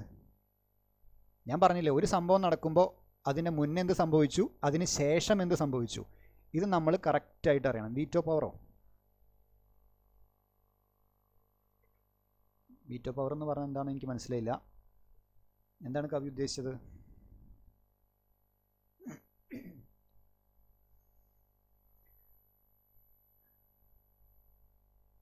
അപ്പം ഞാൻ തന്നെ പറയാം കേട്ടോ. അപ്പോൾ ഈ August offer 1940 August offer reject ചെയ്ത് കഴിഞ്ഞു. ഇതിന് ശേഷം ഗാന്ധിജി നടത്തിയതാണ് എന്ത്? ഇൻഡിവിജ്വൽ സത്യാഗ്രഹ എന്ന് പറയുന്നത്, അഥവാ വ്യക്തിഗത സത്യാഗ്രഹം. മനസ്സിലായോ? വ്യക്തിഗത സത്യാഗ്രഹം നിങ്ങൾ കേട്ടിട്ടില്ലേ? ഈ വ്യക്തിഗത സത്യാഗ്രഹം ഈ ഓഗസ്റ്റ് ഓഫറിന് മറുപടി ആയിട്ട്, അല്ലെങ്കിൽ ഓഗസ്റ്റ് ഓഫർ കഴിഞ്ഞ ഉടനെ ചെയ്തതാണ്. ഇതിന് മറുപടി ആയിട്ട് ചെയ്തതാണ് എന്ത്? വ്യക്തിഗത സത്യാഗ്രഹം എന്ന് പറയുന്നത്. ഈ വ്യക്തിഗത സത്യാഗ്രഹത്തിന് മറ്റൊരു പേരുണ്ട്, ദില്ലി ചലോ മൂവ്മെൻറ്റ്. ഡൽഹി വരെ പോവുക. അതായത് ഇന്ത്യയിലെ ഓരോ ഗ്രാമീണ പ്രദേശങ്ങളിലൂടെയും സഞ്ചരിച്ച് ഓരോരോ നേതാക്കളും സഞ്ചരിച്ച് എവിടെ വരെ എത്തണം? ഡൽഹി വരെ എത്തണം. അതിൻ്റെ ഉള്ളിൽ അറസ്റ്റ് വരിക്കുക. മിക്ക നേതാക്കളും അറസ്റ്റ് വരിച്ചെന്ന് ഒരുപാട് പേര് ജയിലിൽ കിടന്നിട്ടുണ്ട്. ഉദ്ദേശം ഇതാണ്, അറസ്റ്റ് വരിക്കാതെ ഡൽഹിയിൽ എത്തിച്ചേർന്ന് കഴിഞ്ഞാൽ സക്സസ് ആണെന്നുള്ള രീതിയിലാണ് പോകുന്നത്. എന്തിനാ പോകുന്നത്? രണ്ടാം ലോക മഹായുദ്ധത്തിനെതിരെ, ഞങ്ങൾക്ക് രണ്ടാം ലോക മഹായുദ്ധം വേണ്ട എന്ന് പറഞ്ഞ നമ്മുടെ സ്പീച്ചില്ലേ, ഫ്രീഡം ഓഫ് സ്പീച്ച്, അതായത് നമ്മുടെ വാക്കിനുള്ള സ്വാതന്ത്ര്യത്തിന് വേണ്ടിയിട്ടാണ്. Freedom of speech against world war second, രണ്ടാം ലോക മഹായുദ്ധത്തിനെതിരെയുള്ള നമ്മുടെ എക്സ്പ്രഷൻ, അതിനുള്ള സ്വാതന്ത്ര്യമാണ്. ആ സ്വാതന്ത്ര്യം കിട്ടണം. നമുക്ക് പറയാൻ ധൈര്യം ഉണ്ടാവണമല്ലോ, നമുക്ക് ഇതിന് പങ്കെടുക്കാൻ നമുക്ക് താല്പര്യമില്ല എന്ന്. ആ ഒരു ഫ്രീഡം ഓഫ് സ്പീച്ച് അത് നേടിയെടുക്കാൻ വേണ്ടിയിട്ടുള്ള ഒരു യാത്രയായിരുന്നു ഈ ഇൻഡിവിജ്വൽ സത്യാഗ്രഹം കൊണ്ട് ഗാന്ധിജി ഉദ്ദേശിക്കുന്നത്. അതിന് മറ്റൊരു പേരാണ് ദില്ലി ചലോ മൂവ്മെൻറ്റ്, ഡൽഹി ചലോ മൂവ്മെൻറ്റ്. ഓക്കെ, അപ്പോൾ ഇത് ഓഗസ്റ്റ് ഓഫറിന് മറുപടി ആയിട്ട് ചെയ്താൽ കേട്ടോ. ആ കാര്യങ്ങളൊന്നും ആലോചിച്ച് വയ്ക്കുക. ഇതിങ്ങനെ കണക്ട് ചെയ്ത് പഠിച്ച് കഴിഞ്ഞാൽ നിങ്ങൾക്ക് എന്തൊക്കെ നടക്കും? നിങ്ങൾ പൊളിറ്റി പഠിക്കുക, കോൺസ്റ്റിറ്റ്യൂഷൻ പഠിക്കുന്ന സമയത്ത് ആ ഭാഗത്തെ മോഡേൺ ഇന്ത്യയും കൂടി നിങ്ങൾ ടച്ച് ചെയ്ത് വരികയാണെങ്കിൽ നിങ്ങൾക്ക് ഈസി ആയിട്ട് കാര്യങ്ങൾ മുന്നോട്ട് കൊണ്ടുപോകാം. അപ്പോൾ നിങ്ങൾക്ക് ഒരു ഐഡിയ കിട്ടിയില്ലേ എന്താണ് ഓഗസ്റ്റ് ഓഫർ? അല്ലെങ്കിൽ എത്ര പ്രാവശ്യം വായിച്ചാലും ചിലപ്പോൾ മനസ്സിലാവില്ല. അപ്പോൾ ഇതേ രീതിയിൽ ഇനി ഇത് പഠിക്കുന്ന മോഡേൺ ഇന്ത്യ പഠിക്കുമ്പോൾ ഈ ഒരു നോട്ടും കൂടി നിങ്ങൾക്കൊന്ന് റെഫർ ചെയ്താൽ മതി. ഓക്കെ ആണോ? ഓക്കെ ആണെന്ന് വിചാരിക്കുന്നു. ഇനി അടുത്ത പോർഷനിലേക്ക് പോവാം. അപ്പോൾ 1940 കഴിഞ്ഞു, ഓഗസ്റ്റ് ഓഫർ കഴിഞ്ഞു. ഇനി 1942 ക്രിപ്സ് മിഷനാണ് കേട്ടോ. 1942 ക്രിപ്സ് മിഷൻ. ഇപ്പോഴും രണ്ടാം ലോക മഹായുദ്ധം നടന്നുകൊണ്ടിരിക്കുകയാണ്. അപ്പോൾ ക്രിപ്സ് മിഷൻ എന്താ പറയുന്നത്? രണ്ടാം ലോക മഹായുദ്ധം കഴിഞ്ഞതിന് ശേഷം മാത്രം ഒരു സ്വതന്ത്ര ഭരണഘടന രൂപീകരിക്കാം എന്നാണ് പറഞ്ഞത്. അപ്പോൾ രണ്ടാം ലോക മഹായുദ്ധം കഴിയുന്നവരെ നമ്മളിങ്ങനെ കാത്തുകുത്തിയിരിക്കണം. എന്തിന്? നമുക്കൊരു സ്വതന്ത്രമായ ഭരണഘടന കിട്ടാൻ വേണ്ടിയിട്ട് എന്നാണ് ഇവർ പറഞ്ഞു വെക്കുന്നത്. നമുക്കതിന് താല്പര്യമുണ്ടോ? ഇല്ല, നമ്മൾ ഓൾറെഡി പറഞ്ഞതാണ്. അപ്പോൾ എന്താണ് ക്രിപ്സ് മിഷൻ എന്ന് പറയുന്നത്? അപ്പോൾ ഓൾറെഡി ഞാൻ പറഞ്ഞു, വൈസ്രോയി ആരാണ്? 1936 മുതൽ 44 വരെ ലോർഡ് ലിൻലിത്ഗോ തന്നെയാണ്. അപ്പോൾ ക്രിപ്സ് മിഷൻ്റെ സമയത്തും ഇയാൾ തന്നെയാണ്. ഇനി ഈ ക്രിപ്സ് മിഷൻ നടക്കുന്ന സമയത്ത് ബ്രിട്ടനിലെ പ്രധാനമന്ത്രി ആരായിരുന്നു? Winston Churchill. വിൻസ്റ്റൺ ചർച്ചിലിന് ഇന്ത്യനെ കണ്ണെടുത്താൽ കണ്ടുകൂടാ. ആ ഒരു സ്വഭാവക്കാരനായിരുന്നു വിൻസ്റ്റൺ ചർച്ചിൽ. മനസ്സിലായില്ലേ? പക്ഷേ എന്താ അവസ്ഥ? ജപ്പാൻകാരിങ്ങനെ രണ്ടാം ലോക മഹായുദ്ധത്തിൽ ഇങ്ങനെ എല്ലാവരെയും അടിച്ച് നിരത്തിക്കൊണ്ടിരിക്കുന്ന സമയമാണ്. ജപ്പാൻകാർ രണ്ടാം ലോക മഹായുദ്ധത്തിൽ എല്ലാവരെയും അടിച്ച് പരത്തിക്കൊണ്ടിരിക്കുന്ന സമയമാണ്. അപ്പോൾ അവർ ബ്രിട്ടീഷുകാർ ഭരിച്ചുകൊണ്ടിരിക്കുന്ന സിംഗപ്പൂർ, റംഗൂൺ ഈ മുതലായ സ്ഥലങ്ങളൊക്കെ കൈയടക്കി ഇങ്ങനെ വന്നുകൊണ്ടിരിക്കുക. അടുത്തത് വരാൻ പോകുന്നത് നമ്മുടെ വടക്ക് കിഴക്ക് മേഖലയാണ്, നോർത്ത് ഈസ്റ്റ് മേഖലയിലേക്കാണ് വരുന്നത്. അതായത് അരുണാചൽ പ്രദേശാണ് അടുത്ത ലക്ഷ്യം. അപ്പോൾ ഇത് മുന്നിൽ കണ്ട ബ്രിട്ടീഷുകാർ എന്ത് പറയുകയാണ്? ഇനി അടുത്ത ജപ്പാൻ വന്നു കഴിഞ്ഞാൽ പണിയായി, അപ്പോൾ ഇനി അവരെ വേണ്ട. അതുകൊണ്ട് ഇന്ത്യക്കാരെ സഹായം വീണ്ടും ചോദിച്ചു വരികയാണ്. അതിനുവേണ്ടി മാത്രം വിൻസ്റ്റൺ ചർച്ചിൽ എന്ത് ചെയ്യുകയാണ്? ഇന്ത്യയിലേക്ക് അന്നത്തെ ക്യാബിനറ്റ് അവിടെ ബ്രിട്ടീഷ് ക്യാബിനറ്റിലെ അംഗമായിരുന്ന സ്റ്റാഫോർഡ് ക്രിപ്സ് എന്ന് പറയുന്ന വ്യക്തിനെ ഇന്ത്യയിലേക്ക് അയക്കുകയാണ്. മനസ്സിലായോ? അന്നത്തെ വ്യക്തിയായ സ്റ്റാഫോർഡ് ക്രിപ്സിനെ ഇന്ത്യയിലേക്ക് അയക്കുകയാണ്. ഈ ക്രിപ്സ് മിഷനിൽ എന്താ പറയുന്നത്? ഡൊമീനിയൻ സ്റ്റാറ്റസ് എന്ന് പറയുന്നത്. ഡൊമീനിയൻ സ്റ്റാറ്റസ് നൽകാമെന്നാണ് ഇതിലും പറയുന്നത്. പുത്രികാ പദവി തന്നെയാണ് ഇതിലും പറയുന്നത്. പക്ഷേ ഇനി നമുക്ക് പുത്രികാ പദവിൻ്റെ ആവശ്യമില്ലല്ലോ. അപ്പോൾ അങ്ങനെയാണ് പറയുന്നത്. പിന്നെ ഇതെന്ത് സംഭവിച്ചെന്ന് വെച്ച് കഴിഞ്ഞാൽ മുസ്ലിം ലീഗ് റിജക്റ്റ് ചെയ്തു. കാരണം എന്താ വെച്ചാൽ ഇതിലെന്ത് പറയുന്നില്ല. മുസ്ലിം ലീഗിന് എന്താ വേണ്ടത്? മുസ്ലിം ലീഗിന് വേണ്ടത് ഞങ്ങൾക്ക് ഇനി ഇന്ത്യ പാകിസ്ഥാൻ 2 വിഭജനം മതി, അല്ലാണ്ട് ഇന്ത്യ എന്ന് പറയുന്ന ഒരു രാജ്യമായിട്ട് മുന്നോട്ട് കൊണ്ടുപോകാൻ മുസ്ലിം ലീഗിന് താല്പര്യമില്ല. അപ്പോൾ 2 വ്യത്യസ്ത ഭരണഘടനാ നിർമ്മാണ സഭകളാണ് ഞങ്ങൾക്ക് വേണ്ടത്. മനസ്സിലായില്ലേ? അപ്പോൾ ഇന്ത്യക്ക് ഒരു ഭരണഘടനാ സഭ, പാകിസ്ഥാൻ ഒരു ഭരണഘടനാ സഭ. അങ്ങനെ ഒരു ഐഡിയോളജി മുസ്ലിം ലീഗിൻ്റെ മനസ്സിലുണ്ടായത് കൊണ്ട് തന്നെ ഈ ഒരു അവസരത്തിൽ എന്ത് ചെയ്തു? അവർ ക്രിപ്സ് മിഷൻ റിജക്റ്റ് ചെയ്തു. ആര്? മുസ്ലിം ലീഗ് റിജക്റ്റ് ചെയ്തു. ഓക്കെ, ഞാൻ ഇത് എഴുതാത്തതെന്ന് വെച്ച് കഴിഞ്ഞാൽ അത് പൊളിറ്റിക്കൽ പഠിക്കേണ്ട ആവശ്യമില്ല. പക്ഷേ ഞാൻ പറഞ്ഞു പോകുമ്പോൾ നിങ്ങൾക്ക് കൂടുതൽ കണക്ഷൻ കിട്ടാൻ വേണ്ടിയിട്ടാണ് പറയുന്നത് കേട്ടോ. ഇനി ഞാൻ ഇവിടെ എവിടെയെങ്കിലും നോട്ട് ചെയ്യണമെന്നെങ്കിൽ പറഞ്ഞാൽ മതി. ഞാൻ വീണ്ടും ലാസ്റ്റ് കഴിഞ്ഞപ്പോൾ സംശയം ഉണ്ടെങ്കിൽ പറഞ്ഞുതരാം കേട്ടോ. അപ്പോൾ ക്രിപ്സ് മിഷൻ ഇത്രയേ ഉള്ളൂ. 2ാം ലോകമയുദ്ധത്തിന് ശേഷം ഒരു സ്വതന്ത്ര ഭരണഘടനാ രൂപീകരണം. നമുക്ക് പൊളിറ്റിക്കൽ ഇത്രേ പഠിക്കാനുള്ളൂ. കോൺസ്റ്റിറ്റ്യൂഷൻ നമ്മൾ അറിയേണ്ട ഇത്രേ ഉള്ളൂ. 2ാം ലോകമഹായുദ്ധത്തിന് ശേഷം ഒരു സ്വതന്ത്ര ഭരണഘടന രൂപീകരിക്കണം എന്ന കാര്യമാണ് ക്രിപ്സ് മിഷനിൽ പറയുന്നത്. അപ്പോൾ അതുവരെ കാത്തിരിക്കാനൊന്നും നമുക്ക് ഇന്ത്യക്കാർക്ക് പറ്റില്ല. അപ്പോൾ മുസ്ലിം ലീഗ് എന്ത് ചെയ്തു? അതങ്ങ് റിജക്റ്റ് ചെയ്ത് കളഞ്ഞു. ഇന്ത്യൻ നാഷണൽ കോൺഗ്രസിനും അത് താല്പര്യമില്ല കേട്ടോ. ഇന്ത്യൻ നാഷണൽ കോൺഗ്രസിനും താല്പര്യമില്ല. അപ്പോൾ ഇതിന് മറുപടിയായിട്ട് എന്താണ് സംഭവിച്ചത്? ഈ ക്രിപ്സ് മിഷന് മറുപടിയായിട്ട് എന്താ സംഭവിക്കുന്നത്? ആരാ പറയുന്നേ? ക്രിപ്സ് മിഷന് മറുപടിയായിട്ട് ഇന്ത്യൻ നാഷണൽ കോൺഗ്രസ് എന്താ ചെയ്തത്? 1942 സമയമാണ് കേട്ടോ. അപ്പോൾ നിങ്ങൾക്ക് ഊഹിച്ചാൽ കിട്ടുന്ന കാര്യമുള്ളൂ. 1942 എന്ത് സംഭവിച്ചു? ക്വിറ്റ് ഇന്ത്യ സമരം. ക്വിറ്റ് ഇന്ത്യ സമരം നടക്കുന്ന എപ്പോഴാണ്? 1942. അപ്പോൾ ഈ ക്രിപ്സ് മിഷന് മറുപടിയായിട്ടാണ് ക്വിറ്റ് ഇന്ത്യ സമരം. ഞങ്ങൾക്ക് വേണ്ട, ഇനി ഒന്നും വേണ്ട, വേഗം ഇന്ത്യ വിട്ടോ, ക്വിറ്റ് ഇന്ത്യ. അതാണ് സംഭവം. അപ്പോൾ ഈ സമയത്തും ആരാണ് വൈസ്രോയി? ലിൻ ലിത്ഗോവ് തന്നെയാണ്. അപ്പോൾ ആ കാര്യം ഒന്ന് കണക്ട് ചെയ്ത് വെച്ചോളാം. ഇനി അടുത്ത കാര്യം നമ്മൾ പോകുന്നത് 1946 ക്യാബിനറ്റ് മിഷനിലേക്കാണ്. 1946 cabinet mission. ഈ ക്യാബിനറ്റ് മിഷൻ്റെ കാര്യം പറയുമ്പോൾ ഈ കാര്യത്തിൽ ഏറ്റവും ഇമ്പോർട്ടൻറ്റ് ക്യാബിനറ്റ് മിഷനാണ്. കാരണം എന്താണ്? ഈ ക്യാബിനറ്റ് മിഷൻ്റെ പ്ലാൻ അനുസരിച്ചാണ് നമ്മുടെ ഇന്ത്യയിൽ എന്ത് വന്നത്? ഭരണഘടനാ നിർമ്മാണ സഭ വന്നത്. അപ്പോൾ ഭരണഘടനാ അസംബ്ലിക്കായി ഒരു പദ്ധതി ക്യാബിനറ്റ് മിഷൻ പ്ലാൻ അവതരിപ്പിച്ചു. അപ്പോൾ എന്താണ്? ക്യാബിനറ്റ് മിഷൻ പ്ലാൻ അനുസരിച്ചാണ് നമ്മുടെ രാജ്യത്ത് ഭരണഘടനാ നിർമ്മാണ സഭ നിലവിൽ വന്നത്. അപ്പോൾ ഈ കാര്യം എല്ലാവരും ഒന്ന് ആലോചിക്കുക. അപ്പോൾ ക്യാബിനറ്റ് മിഷൻ വളരെ ഇമ്പോർട്ടൻ്റ് ആണ് കേട്ടോ. അപ്പോൾ നമ്മൾ പഠിക്കുന്ന ഭരണഘടനാ നിർമ്മാണ സഭ എങ്ങനെ നിലവിൽ വന്നാണ്? ഈ 1946 ക്യാബിനറ്റ് മിഷൻ പ്ലാൻ അനുസരിച്ചാണ് വന്നത്.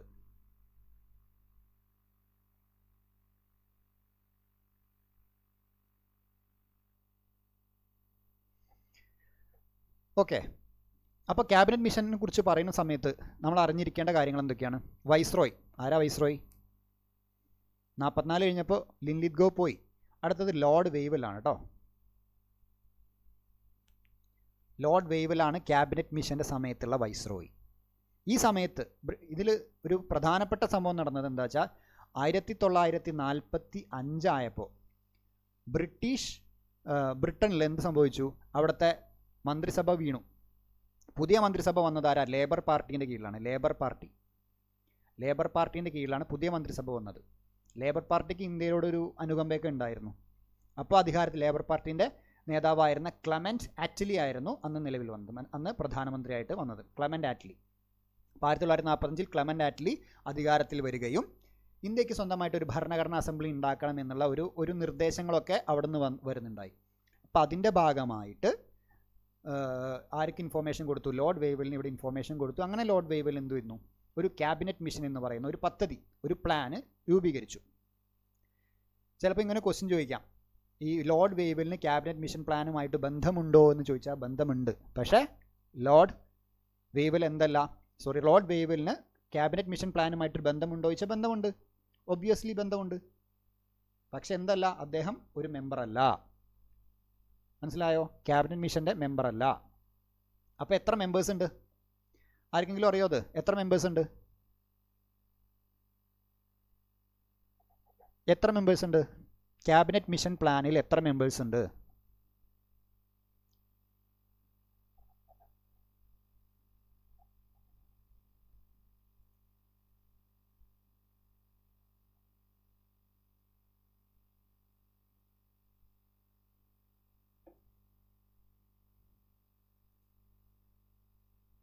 അതെ, 3 ആൾക്കാരാണുള്ളത് കേട്ടോ.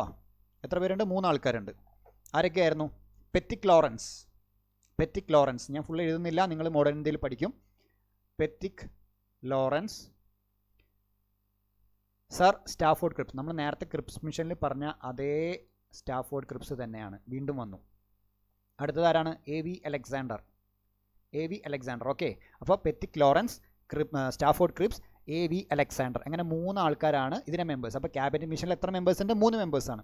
ഇവർ ഇന്ത്യയിൽ എത്തുന്നത്, പണ്ടൊക്കെ PSCക്ക് ചോദിച്ചായിരുന്നു ഇവർ ഇന്ത്യയിൽ വന്ന ദിവസമൊക്കെ, മാർച്ച് 24, 1946 ഇവർ ഇന്ത്യയിൽ എത്തുന്നത്. അങ്ങനെ ഇവർ കാര്യങ്ങളൊക്കെ ചെയ്ത് ഇവരുടെ പ്ലാൻ പബ്ലിഷ് ചെയ്യുന്ന ഏകദേശം ഒരു മെയ് 16 ആ ഡേറ്റ് ഒന്നും ഓർത്ത് വെക്കേണ്ട ആവശ്യമില്ല കേട്ടോ. അപ്പോൾ ക്യാബിനറ്റ് മിഷൻ ഇന്ത്യയിലെത്തി. അവരെന്ത് ചെയ്തു? അവരെന്തിനാണ് വന്നത്? അധികാര കൈമാറ്റം ഡിസ്കസ് ചെയ്യാനാണ് വന്നത്. ബ്രിട്ടനിൽ നിന്ന് ഇന്ത്യൻ ലീഡർഷിപ്പിലേക്ക്, അല്ലെങ്കിൽ ഇന്ത്യൻ ലീഡേഴ്സിന്, അല്ലെങ്കിൽ ഇന്ത്യയിലേക്ക് അധികാര കൈമാറ്റം ചെയ്യുന്നതിനെ പറ്റി ഡിസ്കസ് ചെയ്യാനാണ് ആര് വരുന്നത്? ക്യാബിനറ്റ് മിഷൻ പ്ലാന് ഇന്ത്യയിലേക്ക് എത്തുന്നത്. അപ്പോൾ ഇവർ ആ ഒരു പ്ലാനിൽ എന്തൊക്കെ പറയുന്നത്? ഭരണഘടനാ അസംബ്ലി എങ്ങനെ പ്രവർത്തിക്കണം, അതിൻ്റെ ഘടന എങ്ങനെയായിരിക്കണം, അതെങ്ങനെ വർക്ക് ചെയ്യണം എന്ന് പറയുന്നതൊക്കെ ആരവതരിപ്പിക്കുന്നുണ്ട്? ക്യാബിനറ്റ് മിഷൻ പ്ലാൻ അവതരിപ്പിച്ചിട്ടുണ്ട്. അതിനെ ബേസ് ചെയ്തിട്ടാണ് ഇന്ത്യയിൽ ഭരണഘടനാ നിർമ്മാണ സഭ നിലവിൽ വന്നത്. ഇത്രയും കാര്യങ്ങൾ ഓക്കെ ആണോ?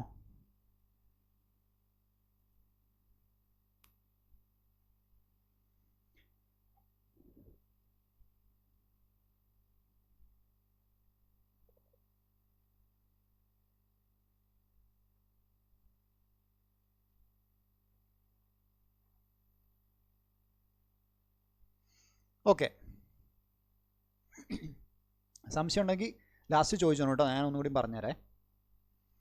നമുക്ക് അടുത്ത ടോപ്പിക്കിലേക്ക് പോവാം.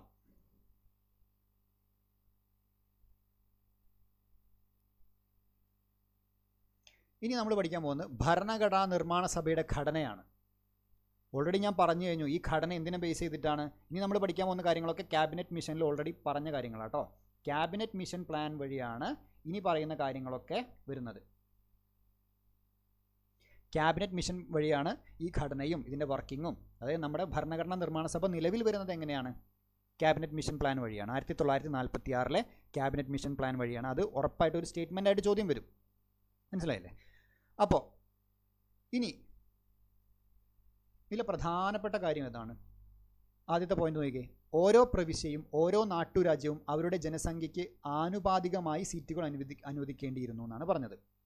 അപ്പോൾ നമ്മൾ ഇന്ത്യൻ്റെ ഒരു സ്ട്രക്ചർ ജസ്റ്റ് ഒന്ന് മനസ്സിലാക്കി വെക്കുന്നത് നല്ലതായിരിക്കും. അതായത് ഇന്ത്യയിൽ ഏകദേശം, അപ്പോൾ ഇന്ത്യയിൽ എങ്ങനെ ഉണ്ടായിരുന്നു? 2 സംഭവമാണ്. ഒന്ന് ബ്രിട്ടീഷ് പ്രവിശ്യകൾ, അല്ലേ?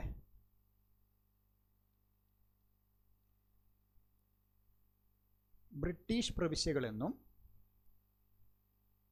അതുപോലെ തന്നെ നാട്ടുരാജ്യങ്ങൾ.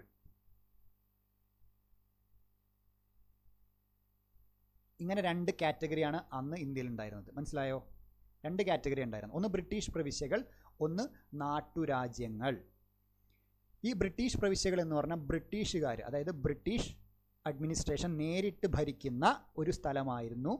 അങ്ങനത്തെ പ്രവിശ്യകൾ അല്ലെങ്കിൽ അങ്ങനത്തെ പ്രൊവിൻസിനെയാണ് ബ്രിട്ടീഷ് പ്രൊവിൻസസ് അഥവാ ബ്രിട്ടീഷ് പ്രവിശ്യകൾ എന്ന് പറയുന്നത്. ബ്രിട്ടീഷുകാർ നേരിട്ട് ഭരിക്കുകയാണ് ഇവിടെ. നാട്ടുരാജ്യങ്ങളാണെങ്കിലോ ഇവിടെ രാജാക്കന്മാരാണ് ഭരിക്കുന്നത്. നാടുവാഴികൾ, രാജാക്കന്മാരൊക്കെ ഭരിക്കുന്നതാണ് നാട്ടുരാജ്യങ്ങൾ. ഇപ്പം നമ്മുടെ കേരള ചരിത്രത്തിൽ നിന്ന് എടുത്ത് പറയുവാണെങ്കിൽ, ഇപ്പം നമ്മുടെ കേരളത്തിനെ 3ആയിട്ടല്ല അന്ന് തിരിച്ചിരുന്നത്. മലബാർ, കൊച്ചി, തിരുവിതാംകൂർ. ഇവിടെ കൊച്ചിയിലും തിരുവിതാംകൂറിലും രാജഭരണമായിരുന്നു. അതൊരു 2ഉം നാട്ടുരാജ്യമായിരുന്നു. പക്ഷേ നമ്മുടെ മലബാറിൻ്റെ അവസ്ഥ എന്തായിരുന്നു? ടിപ്പു സുൽത്താൻ കയ്യേറിയതിനു ശേഷം ടിപ്പു സുൽത്താനെ ശ്രീരംഗപട്ടണം ട്രീറ്റി കഴിഞ്ഞ് ആർക്ക് കിട്ടി? ബ്രിട്ടീഷുകാർക്ക് കിട്ടിയില്ലേ? ശ്രീരംഗപട്ടണം ട്രീറ്റി വഴി നമ്മുടെ മലബാർ ആർക്ക് കിട്ടി? ബ്രിട്ടീഷുകാർക്ക് കിട്ടി. പിന്നീട് മലബാർ എന്തിൻ്റെ ഭാഗമായിരുന്നു? മദ്രാസ് പ്രവിശ്യയുടെ ഭാഗമായിരുന്നു. മനസ്സിലായില്ലേ? അപ്പോൾ മദ്രാസ്, അപ്പോൾ നമ്മുടെ മലബാർ എന്ന് പറയുന്ന ഒരു ബ്രിട്ടീഷ് പ്രവിശ്യയായിരുന്നു. മനസ്സിലായില്ലേ? അതുപോലെ തന്നെ ഏകദേശം ഇന്ത്യയിൽ എത്രത്തോളം കുറേ പ്രൊവിൻസുകൾ ഉണ്ടായിരുന്നു, അത് ഏതൊക്കെയാണെന്ന് ഞാൻ പറഞ്ഞുതരാം. പക്ഷേ എല്ലാം നിങ്ങൾ അറിയേണ്ട ആവശ്യമില്ല കേട്ടോ. അപ്പോൾ ജസ്റ്റ് നിങ്ങൾക്ക് ഇത് ജസ്റ്റ് ഒന്ന് മനസ്സിലാക്കി വയ്ക്കും എങ്ങനെയായിരുന്നു നാട്ടുരാജ്യങ്ങളും ബ്രിട്ടീഷ് പ്രവിശ്യകളും ഉണ്ടായിരുന്നു. ഈ ബ്രിട്ടീഷ് പ്രവിശ്യകൾ തന്നെ 2 തരത്തിലുണ്ടായിരുന്നു. ജസ്റ്റ് ആലോചിച്ച് വെച്ചാൽ മതി കേട്ടോ, കൂടുതൽ ഡീപ്പായിട്ട് പഠിക്കേണ്ട ആവശ്യമൊന്നുമില്ല. ഈ ബ്രിട്ടീഷ് പ്രവിശ്യകൾ 2 തരത്തിലുണ്ടായിരുന്നു. ഒന്ന് 11 ഗവർണർ പ്രൊവിൻസസ് ആയിരുന്നു. 11 എണ്ണം നേരിട്ട് ഗവർണർ ഭരിക്കുന്നതായിരുന്നു. 11 ഗവർണേഴ്സ് പ്രൊവിൻസസ് ആയിരുന്നു കേട്ടോ, പ്രവിശ്യകൾ. ഇനി 4 എണ്ണം ചീഫ് കമ്മീഷണർ പ്രൊവിൻസ് എന്നാണ് പറയുന്നത്. ചീഫ് കമ്മീഷണർ പ്രൊവിൻസസ് എന്നാണ് പറയുന്നത്. ചീഫ് കമ്മീഷണർ പ്രൊവിൻസസ് എന്നാണ് പറയുന്നത്.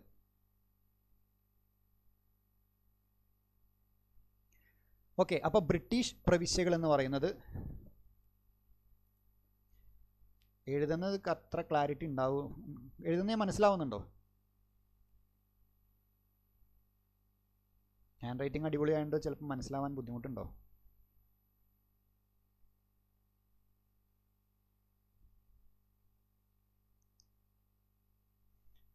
അപ്പോൾ ഇനിവേ ബ്രിട്ടീഷ് പ്രവിശ്യകൾ 2 എണ്ണം ഉണ്ടായിരുന്നു. 11 ഗവർണർ പ്രൊവിൻസുകളും 4 ചീഫ് കമ്മീഷണർ പ്രൊവിൻസുകളുണ്ടായിരുന്നു. ചീഫ് കമ്മീഷണർ എന്ന് പറഞ്ഞാൽ അതിൻ്റെ അർത്ഥം എന്ന് പറഞ്ഞാൽ വളരെ ചെറിയ പ്രൊവിൻസസുകളായിരുന്നു. ഇപ്പോൾ നമ്മൾ ഇന്നത്തെ കാലത്തെ യൂണിയൻ ടെറിട്ടറി എന്നൊക്കെ പറയുന്ന പോലെയായിരുന്നു. അവിടെ നേരിട്ട് യൂണിയൻ ടെറിട്ടറിൻ്റെ പ്രത്യേകത എന്താണ്?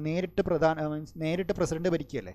അതുപോലെ തന്നെ ഈ ചീഫ് കമ്മീഷണർ പ്രൊവിൻസസ് എന്ന് പറയുന്നത് വളരെ ചെറിയ പ്രദേശങ്ങളായിരുന്നു. അവിടെ നേരിട്ടിട്ട് ബ്രിട്ടീഷ് ഗവൺമെൻറ് നേരിട്ട് ഭരിക്കുന്നതായിരുന്നു.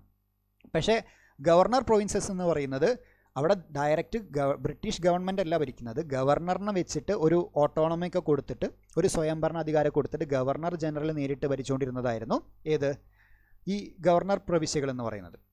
അപ്പോൾ പൊതുവെ ഇതിന് രണ്ടിനും കൂടി നമ്മൾ ബ്രിട്ടീഷ് പ്രവിശ്യകൾ എന്ന് മാത്രം അറിഞ്ഞു വെച്ചാൽ മതി കേട്ടോ. ഇതിൽ 11 ഗവർണർ പ്രൊവിൻസുകളുണ്ട്. അത് ഏതാണെന്നും നിങ്ങൾ അറിയേണ്ട ആവശ്യമില്ല. ജസ്റ്റ് ഞാൻ പേരൊന്ന് പറയാം. 11 എണ്ണം മദ്രാസ് ഉണ്ടായിരുന്നു, ബോംബെ ഉണ്ടായിരുന്നു, UP ഉണ്ടായിരുന്നു, പിന്നെ ബീഹാർ, പിന്നെ സെൻട്രൽ പ്രൊവിൻസ് ഉണ്ടായിരുന്നു മധ്യ ഭാഗത്ത്, പിന്നെ ഒറീസ ഉണ്ടായിരുന്നു, പഞ്ചാബ് ഉണ്ടായിരുന്നു. അതുപോലെ തന്നെ വടക്ക് പടിഞ്ഞാറ് ഫ്രണ്ടയർ പ്രൊവിൻസ്, നോർത്ത് വെസ്റ്റ് ഫ്രണ്ടയർ പ്രൊവിൻസ് എന്ന് പറയുന്നത് കേട്ടോ, ആട്ടോ അത്, നോർത്ത് വെസ്റ്റ് ഫ്രണ്ടയർ പ്രൊവിൻസ്, വടക്ക് പടിഞ്ഞാറ് അതിർത്തി പ്രദേശം. അതുപോലെ സിന്ധ് ഉണ്ടായിരുന്നു, ബംഗാൾ ഉണ്ടായിരുന്നു, ആസാം ഉണ്ടായിരുന്നു. ഇങ്ങനെ 11 ഗവർണർ പ്രൊവിൻസുകളാണ് അന്നുണ്ടായിരുന്നത്. ഇത് നിങ്ങൾ അറിഞ്ഞു വെക്കേണ്ട ആവശ്യമില്ല. ഇപ്പോൾ ഈ നോർത്ത് വെസ്റ്റ് ഫ്രണ്ടയർ പ്രൊവിൻസ് എന്ന് പറയുമ്പോൾ നിങ്ങൾ കേട്ടിട്ടുണ്ടാവും. ഞാനിത് പറയാൻ കാരണം ഇവിടെ ഒരു നേതാവ് ഉണ്ടായിരുന്നു. ആരായിരുന്നു?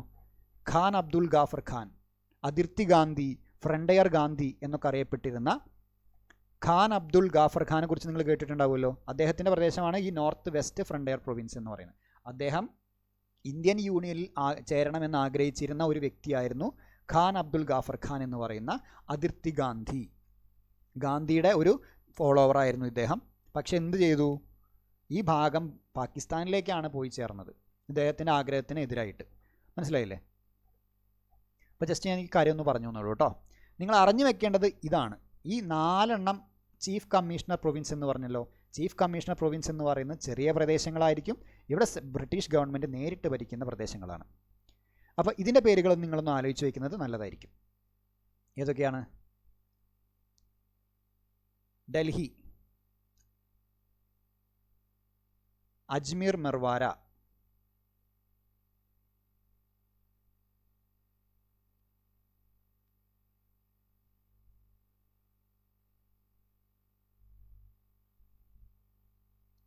കൂർഗ്,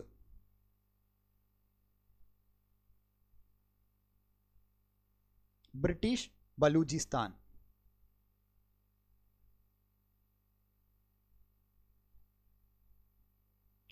ഇപ്പോൾ ഡൽഹി, അജ്മീർ മെർവാര, കൂർഗ്, ബ്രിട്ടീഷ് ബലൂചിസ്ഥാൻ, ഈ പറയുന്ന 4 എണ്ണമാണ് ഏത് 4 ചീഫ് കമ്മീഷണർ പ്രൊവിൻസസ് എന്ന് പറയുന്നത്. ഇതിൽ ഈ ബ്രിട്ടീഷ് ബലൂചിസ്ഥാൻ മാത്രമാണ് ഇന്ന് ഇന്ത്യയിൽ അല്ലാത്തതുള്ളൂ. ഇതെവിടെയാണ്? ബലൂചിസ്ഥാൻ ഇന്ന് പാകിസ്ഥാനിലാണ്. ബാക്കി 3 പ്രദേശങ്ങൾ ഇന്നും ഇന്ത്യയിൽ തന്നെയാണ്. അപ്പോൾ അങ്ങനെ 11 ഗവർണർ പ്രവിശ്യകളും 4 ചീഫ് കമ്മീഷണർ പ്രൊവിൻസുകളും കൂടിയതായിരുന്നു അന്നത്തെ ബ്രിട്ടീഷ് പ്രവിശ്യ എന്ന് പറയുന്നത്. ഇവിടെ നേരിട്ട് ബ്രിട്ടീഷ് ഭരിക്കുന്നതാണ്. നാട്ടുരാജ്യങ്ങളാണെങ്കിൽ ആരാണ്? രാജാക്കന്മാരെ പാവകളാക്കി വെച്ച് ബ്രിട്ടീഷുകാർ ഭരിക്കുന്നതാണ്. മനസ്സിലായില്ലേ?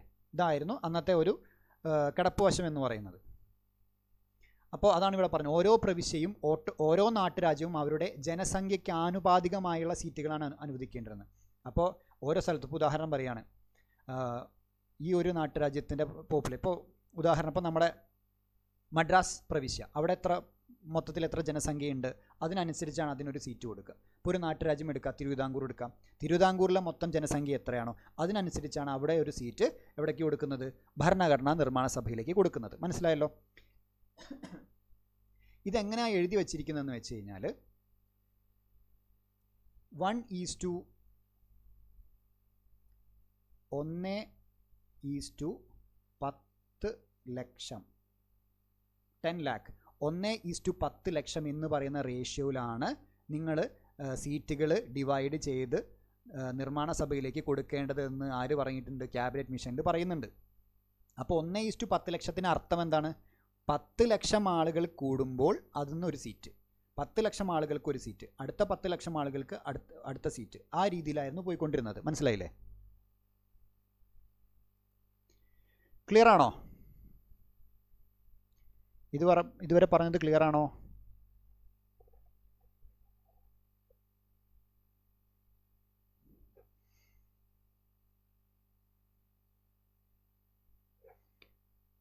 ഓക്കെ. അപ്പോൾ അങ്ങനെ 1:10 ലക്ഷം എന്ന് പറയുന്ന റേഷ്യോയിലായിരുന്നു സീറ്റ് ഭാഗിച്ച് കൊടുത്തിട്ടുണ്ടായിരുന്നത്. അപ്പോൾ നിങ്ങൾ ആലോചിച്ച് വെക്കേണ്ട ആദ്യത്തെ പോയിന്റ് എന്താണ്? ജനസംഖ്യയ്ക്ക് ആനുപാതികമായിട്ടായിരുന്നു സീറ്റ് കൊടുത്തിരുന്നത്. ജനസംഖ്യയ്ക്ക് ആനുപാതികം. അപ്പോൾ ജനസംഖ്യേനെ ബേസ് ചെയ്തിട്ടാണ് ഈ ഭരണഘടനാ നിർമ്മാണ സഭയിൽ സീറ്റുകൾ കൊടുത്തിട്ടുണ്ടായിരുന്നു എന്നുള്ള കാര്യം ആദ്യം ആലോചിച്ച് വയ്ക്കാം. ഇനി അടുത്തത്,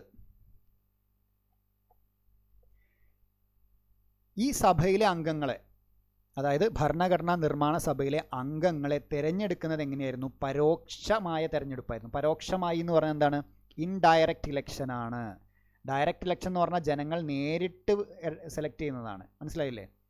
ഇന്ത്യയിൽ അങ്ങനെ ഡയറക്റ്റ് ഇലക്ഷൻ നടക്കുന്ന എവിടെയാണെന്ന് മാത്രമേ ഉള്ളൂ, നമ്മുടെ ഗ്രാമസഭകളിലാണ് അങ്ങനെ ഒരു ഡയറക്റ്റ് ഇലക്ഷൻ എന്ന് പറയുന്ന ഒരു സമ്പ്രദായം നമ്മുടെ ഇന്ത്യയിൽ നമുക്ക് ഒരു എക്സാമ്പിളായിട്ട് ചൂണ്ടിക്കാണിക്കാൻ പറ്റുന്നത്.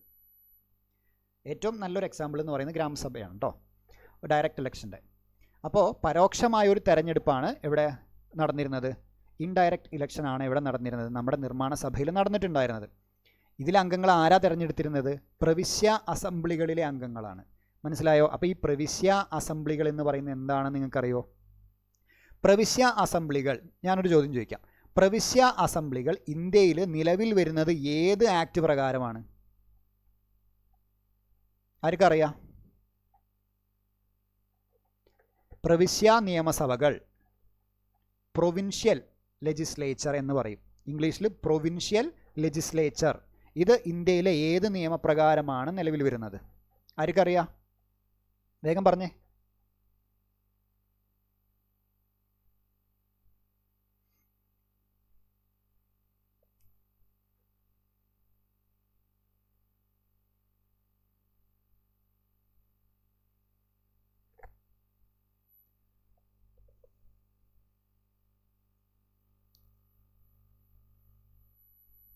അല്ല, മിൻറ്റോ മോർലി അല്ല.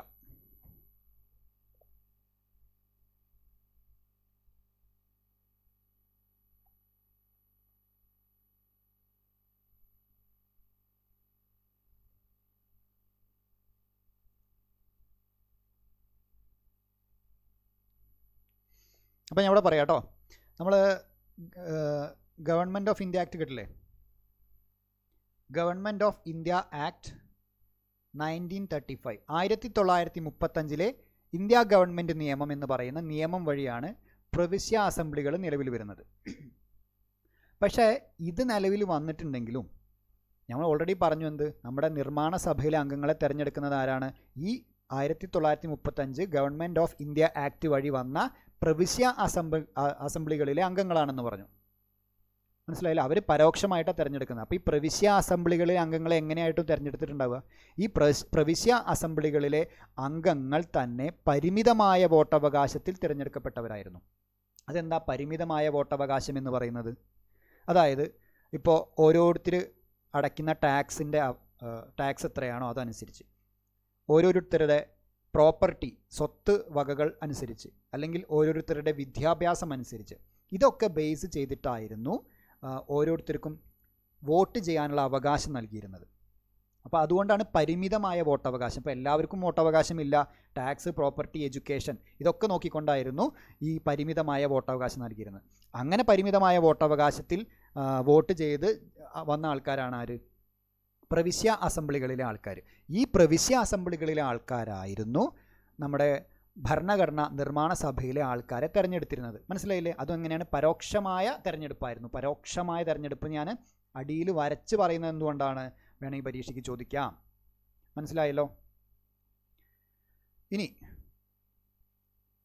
അടുത്ത കാര്യം, ഇതുവരെ എല്ലാവർക്കും മനസ്സിലായോ? ഇതുവരെ എന്തെങ്കിലും സംശയമുണ്ടോ? ഇതുവരെ എന്തെങ്കിലും സംശയമുണ്ടോ എന്ന് പറഞ്ഞ്.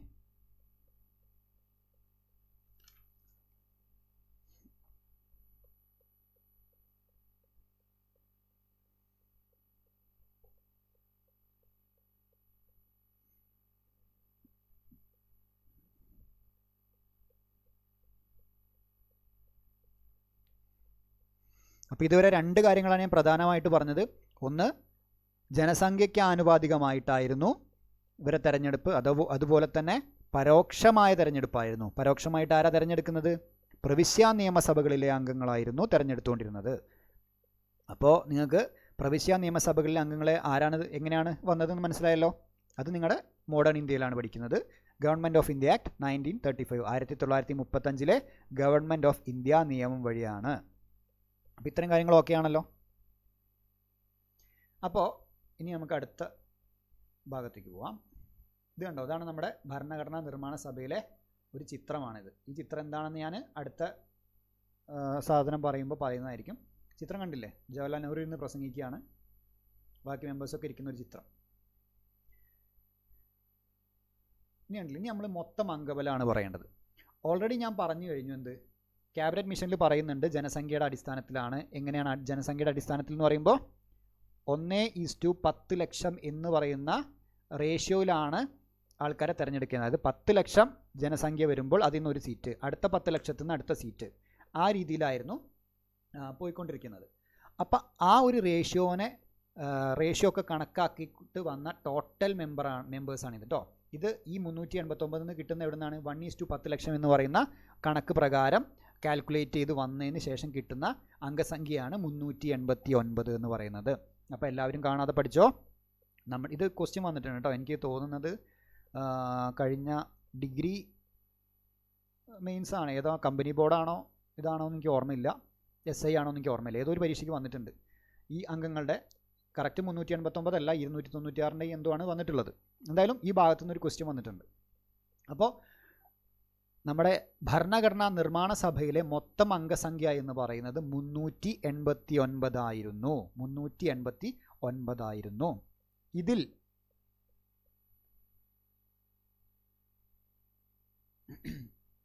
എത്രയായിരുന്നു? മൊത്തം 389 ആയിരുന്നു അംഗസംഖ്യ. ഇതിൽ 296 എവിടെ നിന്നാണ്? ബ്രിട്ടീഷ് പ്രവിശ്യകളിൽ നിന്നാണ്. മനസ്സിലായോ? 296 എവിടെ നിന്നാണ്? ബ്രിട്ടീഷ് പ്രവിശ്യകളിൽ നിന്നും. കണ്ടോ?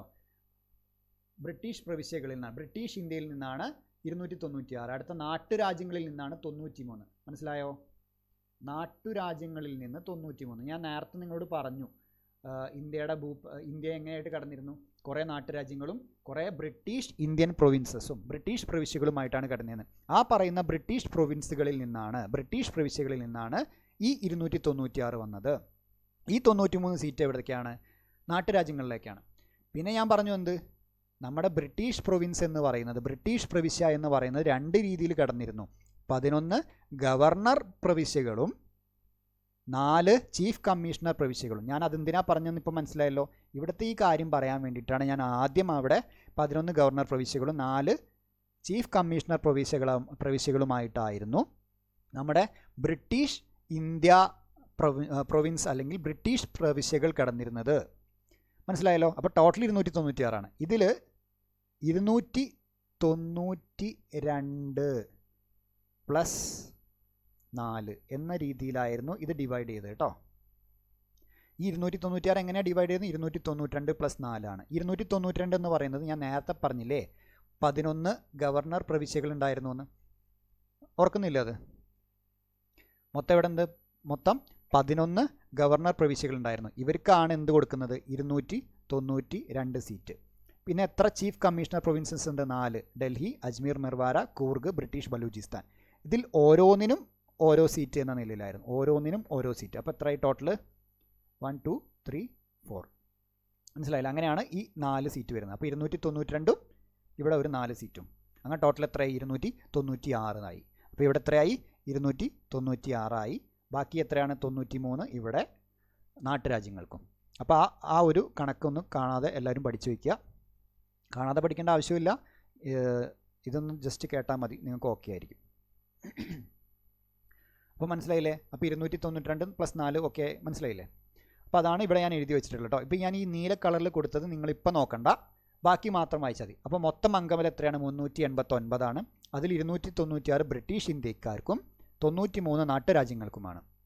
ഈ 296-ൽ 11 ഗവർണർ പ്രവിശ്യകളിൽ നിന്ന് 292-ഉം 4 ചീഫ് കമ്മീഷണർ പ്രവിശ്യകളിൽ നിന്ന് 4 എണ്ണമാണ്. അതായത് ഓരോരുത്തർക്കും ഓരോന്ന് എന്ന രീതിയിൽ 4 എണ്ണം. അപ്പോൾ 292 + 4 എന്തായി? 296 ആയി. ഇനി അറിഞ്ഞു വെക്കേണ്ട എന്താണ്? ഓരോ ബ്രിട്ടീഷ് പ്രവിശ്യയ്ക്കും അനുവദിച്ച സീറ്റുകൾ വിഭജിക്കേണ്ടി, അതായത് ഞാൻ പറഞ്ഞില്ല, ഇപ്പോൾ ഈ 296 എന്ന് മാത്രം കണക്ട്. ഇനിയിപ്പോൾ 292 4 എന്നുള്ള സെപ്പറേറ്റ് ആയിട്ട് നിങ്ങൾ ആലോചിക്കേണ്ട ആവശ്യമില്ല. ഒന്നിച്ച് 296 എന്ന് മാത്രം ആലോചിച്ചാൽ മതി. ബ്രിട്ടീഷ് ഇന്ത്യ എന്ന് പറയുമ്പോൾ 296, നാട്ടുരാജ്യങ്ങൾ എന്ന് പറയുമ്പോൾ 93. പക്ഷേ ഇതിനിടയ്ക്ക് ഇങ്ങനെ ഒരു ഡിവിഷൻ വന്നിട്ടുണ്ടെന്ന് നിങ്ങൾ പരീക്ഷയ്ക്ക് വേണ്ടി മാത്രം ഒന്ന് ആലോചിച്ച് വയ്ക്കുക. അപ്പോൾ ബ്രിട്ടീഷ് ഇന്ത്യയിൽ 296. ബ്രിട്ടീഷ് ഇന്ത്യ എന്ന് പറയുമ്പോൾ അതിൽ വരുന്ന ജനസംഖ്യ പല രീതിയിലുണ്ടാവില്ല. അതിൽ മാത്രമല്ല, മൊത്തത്തിൽ പല രീതിയിലുണ്ടാവും. ഈ തിരഞ്ഞെടുക്കുന്നത് എങ്ങനെയായിരിക്കും? പ്രധാനമായും 3 സമുദായങ്ങൾക്കായിട്ടാണ് ഈ ഇലക്ഷനിൽ ഇവർ നിർത്തിയിരുന്നത്. ഒന്ന് മുസ്ലിം സമുദായം, ഒന്ന് സിഖ്, ഒന്ന് ജനറൽ. മനസ്സിലായോ? അപ്പോൾ ഓരോ ബ്രിട്ടീഷ് പ്രവിശ്യയ്ക്കും അനുവദിച്ച സീറ്റുകൾ വിഭജിക്കപ്പെട്ടിരുന്നത് 3 സമുദായങ്ങൾക്കാണ്. 3 പ്രധാന സമുദായങ്ങളിലാണ്. ഒന്ന് മുസ്ലിങ്ങൾ, ഒന്ന് സിഖുകാർ, ഒന്ന് ജനറൽ. എന്താണ് ജനറൽ കൊണ്ട് ഉദ്ദേശിക്കുന്നത്? ജനറൽ കൊണ്ട് ഉദ്ദേശിക്കുന്നത് എന്ന് വെച്ചാൽ മുസ്ലിമുകളും സിഖുകാരും അല്ലാത്ത ബാക്കി എല്ലാ ജനവിഭാഗവും പെടുന്നത് ജനറൽ കാറ്റഗറിയിലാണ്. മനസ്സിലായല്ലോ? മുസ്ലിങ്ങളും സിഖുകാരും അല്ലാത്ത എല്ലാ ജനവിഭാഗങ്ങളും പെടുന്ന കാറ്റഗറിയാണ് ജനറൽ എന്ന് പറയുന്നത്. അപ്പോൾ ഈ 3 പ്രധാനപ്പെട്ട സമുദായങ്ങളിലേക്കായിട്ടാണ് ഈ സീറ്റുകൾ വിഭജിക്കപ്പെട്ടിരുന്നത്. മനസ്സിലായോ? ഇതുവരെ ആർക്കെങ്കിലും സംശയമുണ്ടോ?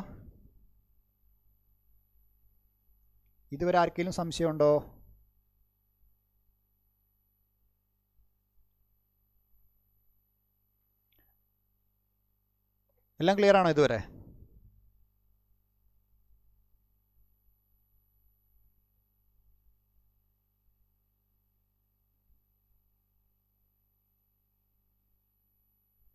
ഓക്കെ ആണെന്ന് വിചാരിക്കുന്നു കേട്ടോ.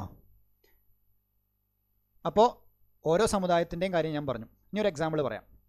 ഇപ്പോൾ സിഖ് സമുദായത്തിലെ ഒരാളെ തിരഞ്ഞെടുക്കേണ്ടത്, ഞാൻ ഓൾറെഡി പറഞ്ഞു, നമ്മുടെ നിർമ്മാണ സഭയിലെ ആൾക്കാരെ തിരഞ്ഞെടുക്കുന്ന ആരാണ്? പ്രവിശ്യാ നിയമസഭയിലെ ആൾക്കാരാണ്. അപ്പോൾ പ്രവിശ്യാ നിയമസഭകളിൽ സിഖ് വിഭാഗത്തിൽപ്പെട്ട ഒരാൾക്ക് മാത്രമേ നിർമ്മാണ സഭയിലെ ഒരു സിഖുകാരനെ തിരഞ്ഞെടുക്കാൻ സാധിക്കൂ. അതുപോലെ തന്നെ പ്രവിശ്യാ നിയമസഭയിലെ ജനറൽ കാറ്റഗറിയിൽ പെടുന്ന ഒരാൾക്ക് നിർമ്മാണ സഭയിലെ ഒരു ജനറൽ കാറ്റഗറിയിൽ ആളെ തിരഞ്ഞെടുക്കാൻ സാധിക്കും. അതുപോലെ തന്നെ മുസ്ലിം സമുദായത്തിൽപ്പെട്ട പ്രവിശ്യാ നിയമസഭയിൽ മുസ്ലിം വിഭാഗത്തിൽപ്പെട്ട ഒരാൾക്ക് മാത്രമേ നിർമ്മാണ സഭയിലെ ഒരു മുസ്ലിം കാൻഡിഡേറ്റിനെ തിരഞ്ഞെടുക്കാൻ സാധിക്കൂ. മനസ്സിലായല്ലോ? അതാണ് ഈ പറയുന്നത്. ഓരോ സമുദായത്തിലെയും പ്രതിനിധികളെ തിരഞ്ഞെടുക്കേണ്ടിയിരുന്നത് പ്രവിശ്യാ നിയമസഭകളിലെ അതേ സമുദായത്തിൽപ്പെട്ട അംഗങ്ങളാണ്. പിന്നെ വോട്ടെടുപ്പ് നടത്തേണ്ട രീതി എങ്ങനെയാണ്? ആനുപാതിക പ്രാതിനിധ്യ വ്യവസ്ഥയിലെ കൈമാറ്റം ചെയ്യാവുന്ന ഒറ്റ വോട്ട് എന്ന രീതിയിലായിരിക്കണം. ജസ്റ്റ് നിങ്ങൾ കാണാതെ പഠിച്ചാൽ മതി കേട്ടോ. ഇതെന്താ എന്നുള്ളത് ഡീപ്പായിട്ട് നിങ്ങൾ പഠിക്കേണ്ട ആവശ്യമില്ല. നിങ്ങൾക്ക് ഒരു എക്സാമിനും ചോദിക്കില്ല. പിന്നെ ഞാൻ ഇത് വേണമെങ്കിൽ പറയാം, നമ്മളൊരു കുറച്ചും കൂടി കോൺസ്റ്റിറ്റ്യൂഷൻ മുന്നോട്ട് പോകുമ്പോൾ ഞാൻ പറയാം. ഇപ്പം നിങ്ങൾ ഇത്ര അറിഞ്ഞു വെച്ചാൽ ഈ ആനുപാതിക പ്രാതിനിധ്യ വ്യവസ്ഥ എന്താണ്? പ്രൊപ്പോഷണൽ റെപ്രസെൻറ്റേഷൻ എന്നാണ് പറയുക. ഇതിന് ഇംഗ്ലീഷ് എന്താണ്? Proportional representation. പിന്നെ ഈ കൈമാറ്റം ചെയ്യാവുന്ന ഒറ്റ വോട്ട് എന്ന് പറഞ്ഞാൽ സിംഗിൾ ട്രാൻസ്ഫറബിൾ വോട്ട് എന്നാണ് ഇതിൻ്റെ അർത്ഥം കേട്ടോ. അപ്പോൾ proportional representation by single transferable vote എന്ന രീതിയിലായിരിക്കണം എന്നാണ് പറയുന്നത്. ഈ പ്രൊപ്പോഷണൽ റെപ്രസെൻറ്റേഷന് ഒരു 3 കാറ്റഗറി ഉണ്ട്. പ്രൊപ്പോഷണൽ റെപ്രസെൻറ്റേഷൻ തന്നെ അത് ലിസ്റ്റ് ടൈപ്പ്, ഈ മറ്റേ സിംഗിൾ ട്രാൻസ്ഫറബിൾ വോട്ട്, അങ്ങനെ 3 ടൈപ്പ് ഉണ്ട്. ഒരു മിക്സഡ് സിസ്റ്റം എന്നൊക്കെ പറഞ്ഞിട്ട് അതിൽ പ്രൊപ്പോഷണൽ റെപ്രസെൻറ്റേഷനിൽ സിംഗിൾ ട്രാൻസ്ഫറബിൾ വോട്ട് എന്നുള്ള രീതിയാണ് ഇവിടെ സ്വീകരിച്ചിട്ടുള്ളത്. ഇത് നിങ്ങൾ ഓൾറെഡി കേട്ടിട്ടുണ്ടാവും. പ്രസിഡന്റ് പഠിച്ചപ്പോൾ കേട്ടിട്ടുണ്ടാവും. രാജ്യസഭാ മെമ്പറിനെ കുറിച്ച് പഠിച്ചപ്പോൾ കേട്ടിട്ടുണ്ടാവും, വൈസ് പ്രസിഡന്റിനെ കുറിച്ച് പറഞ്ഞപ്പോൾ കേട്ടിട്ടുണ്ടാവും. അപ്പോൾ ഈ പ്രസിഡന്റിനെ തിരഞ്ഞെടുക്കുന്നത്, രാജ്യസഭയിലെ മെമ്പേഴ്സിനെ തിരഞ്ഞെടുക്കുന്നത്, വൈസ് പ്രസിഡന്റിനെ തിരഞ്ഞെടുക്കുന്നത്, ഇതൊക്കെ proportional representation by single transferable vote എന്ന ഒരു രീതിയിലാണ് നമ്മൾ കൊണ്ടു നടക്കുന്നത്. മനസ്സിലായില്ലേ? അതേ കാര്യത്തിലാണ് നമ്മൾ എന്ത് ചെയ്യുന്നത്, നമ്മുടെ പ്രവിശ്യ നിയമസഭകളിൽ നിന്ന് ഓരോ സമുദായത്തിലെ അംഗങ്ങൾ അതേ സമുദായത്തിൽപ്പെട്ട ആളെ എവിടേക്ക് തിരഞ്ഞെടുക്കുന്ന നമ്മുടെ നിർമ്മാണ സഭയിലേക്ക് തിരഞ്ഞെടുത്തിരുന്നത് ഈ ഒരു സമ്പ്രദായത്തിലാണ് എന്നുള്ള കാര്യം കൂടി നിങ്ങളൊന്ന് ആലോചിച്ച് വയ്ക്കുക. ഇനി നാട്ടുരാജ്യങ്ങളുടെ കാര്യം പറയുമ്പോൾ ക്ലിയർ ആണോ? ഹലോ, ഇതുവരെ പറഞ്ഞ ഓക്കെ ആണോ?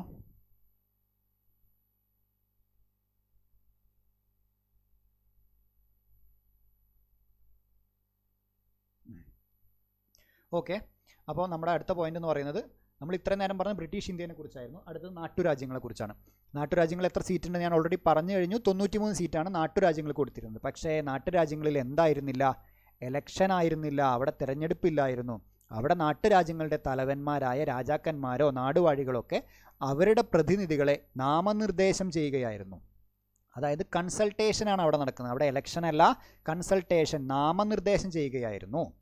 അപ്പോൾ ഈ ഒരു നാമനിർദ്ദേശം എന്ന് പറയുന്ന ഈ ഒരു വാക്കിനെ ഞാൻ അടിവരയിട്ട് പറയുകയാണ് കേട്ടോ. കാരണം എന്താ, നമുക്ക് പഠിക്കാനുള്ള ഏറ്റവും പ്രധാനപ്പെട്ട പോയിന്റ് എന്ന് പറയുന്നത്, അതായത് ഭരണഘടനാ നിർമ്മാണ സഭ എന്ന് പറയുന്നത് ഒരു മുഴുവൻ തിരഞ്ഞെടുക്കപ്പെട്ട ഒരു സമിതിയല്ല. പിന്നെന്താണ്? കുറച്ച് തിരഞ്ഞെടുപ്പും partly elected and partly nominated body എന്നാണ് നമ്മൾ പറയുക ഇംഗ്ലീഷിൽ പറയുമ്പോൾ. മനസ്സിലായോ? നോമിനേഷൻ വഴിയാണ് ഇവിടെ നാട്ടുരാജ്യങ്ങളിൽ തിരഞ്ഞെടുക്കുക. അപ്പോൾ ഇത് പൂർണ്ണമായും തിരഞ്ഞെടുക്കപ്പെട്ട ഒരു ബോഡിയല്ല, പൂർണ്ണമായും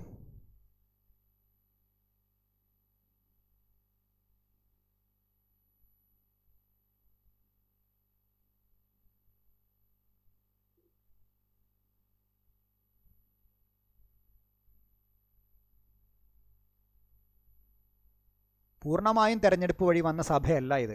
കുറച്ച് തിരഞ്ഞെടുപ്പും ബാക്കി എന്താണ്, കൺസൾട്ടേഷൻ അഥവാ നോമിനേഷൻ അഥവാ നാമനിർദ്ദേശം ചെയ്തതാണ്. അപ്പോൾ ഏറ്റവും ഇമ്പോർട്ടൻ്റ് ആയിട്ടുള്ള ഒരു കാര്യമാണ് ഞാനിപ്പോൾ പറഞ്ഞത് കേട്ടോ. ഏറ്റവും ഇമ്പോർട്ടൻ്റ് ആയിട്ടുള്ള കാര്യമാണ് ഞാൻ ഇപ്പോൾ പറഞ്ഞത്. ഓക്കെ,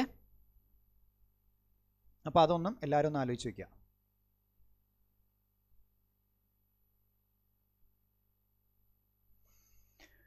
അപ്പോൾ അതൊന്നും കൂടി ഞാൻ പറയുകയാണ്.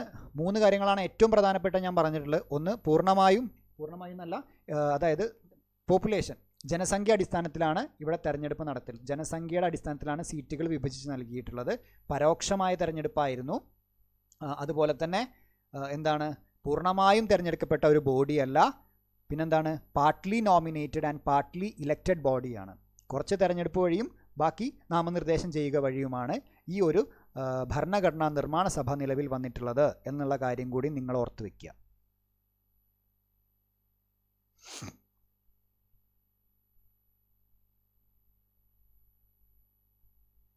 അപ്പോൾ ഇതൊന്നും നോക്കിക്കേ, എന്തെങ്കിലും ഡൗട്ട് ഉണ്ടോ എന്നൊന്ന് നോക്കിക്കേ.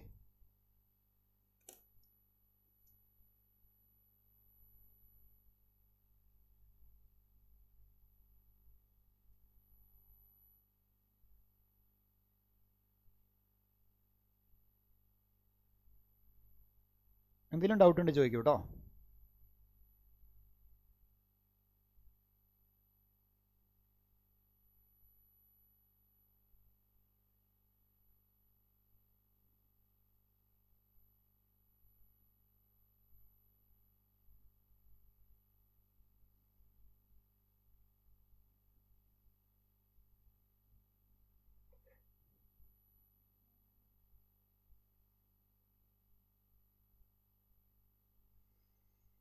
എന്തെങ്കിലും ഡൗട്ട് ഉണ്ടോ?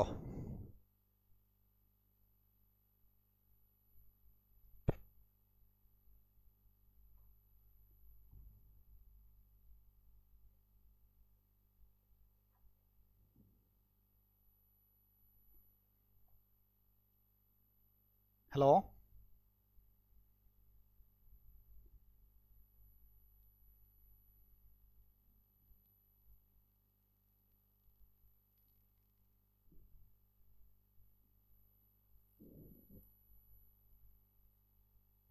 അപ്പോൾ ഇതുവരെ പറഞ്ഞത് ക്ലിയർ ആയെന്ന് വിചാരിക്കുന്നു. ഓക്കെ ആണോ? ഓക്കെ ആണെങ്കിൽ എല്ലാവരും ഓക്കെ എന്ന് ടൈപ്പ് ചെയ്തേ.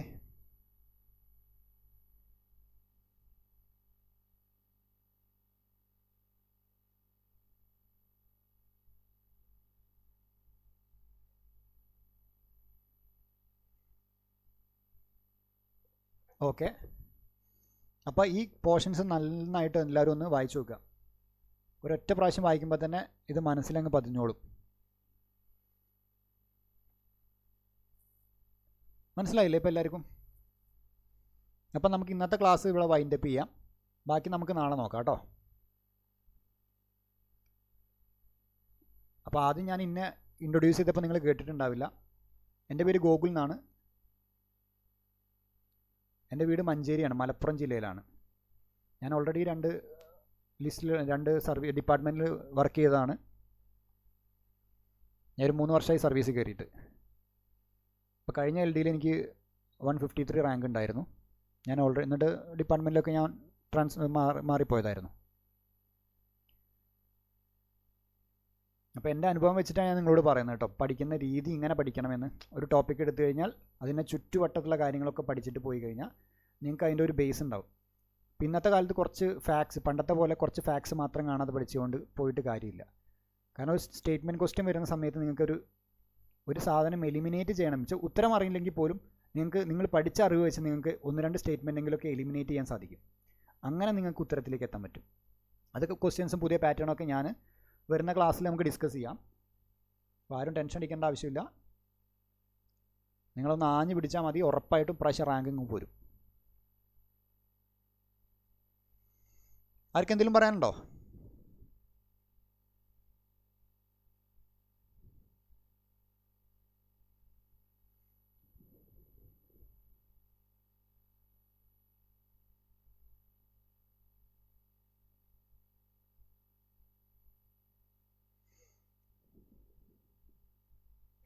അപ്പോൾ ക്ലാസ് എല്ലാവർക്കും മനസ്സിലായി എന്ന് വിചാരിക്കുന്നു.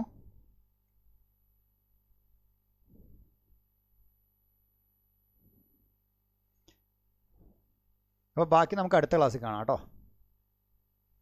ഓക്കെ. അപ്പോൾ ശരി, ഞാൻ വൈൻഡപ്പ് ചെയ്യാണ് കേട്ടോ. അപ്പോൾ എല്ലാവരും നന്നായിട്ട് പഠിക്കുക.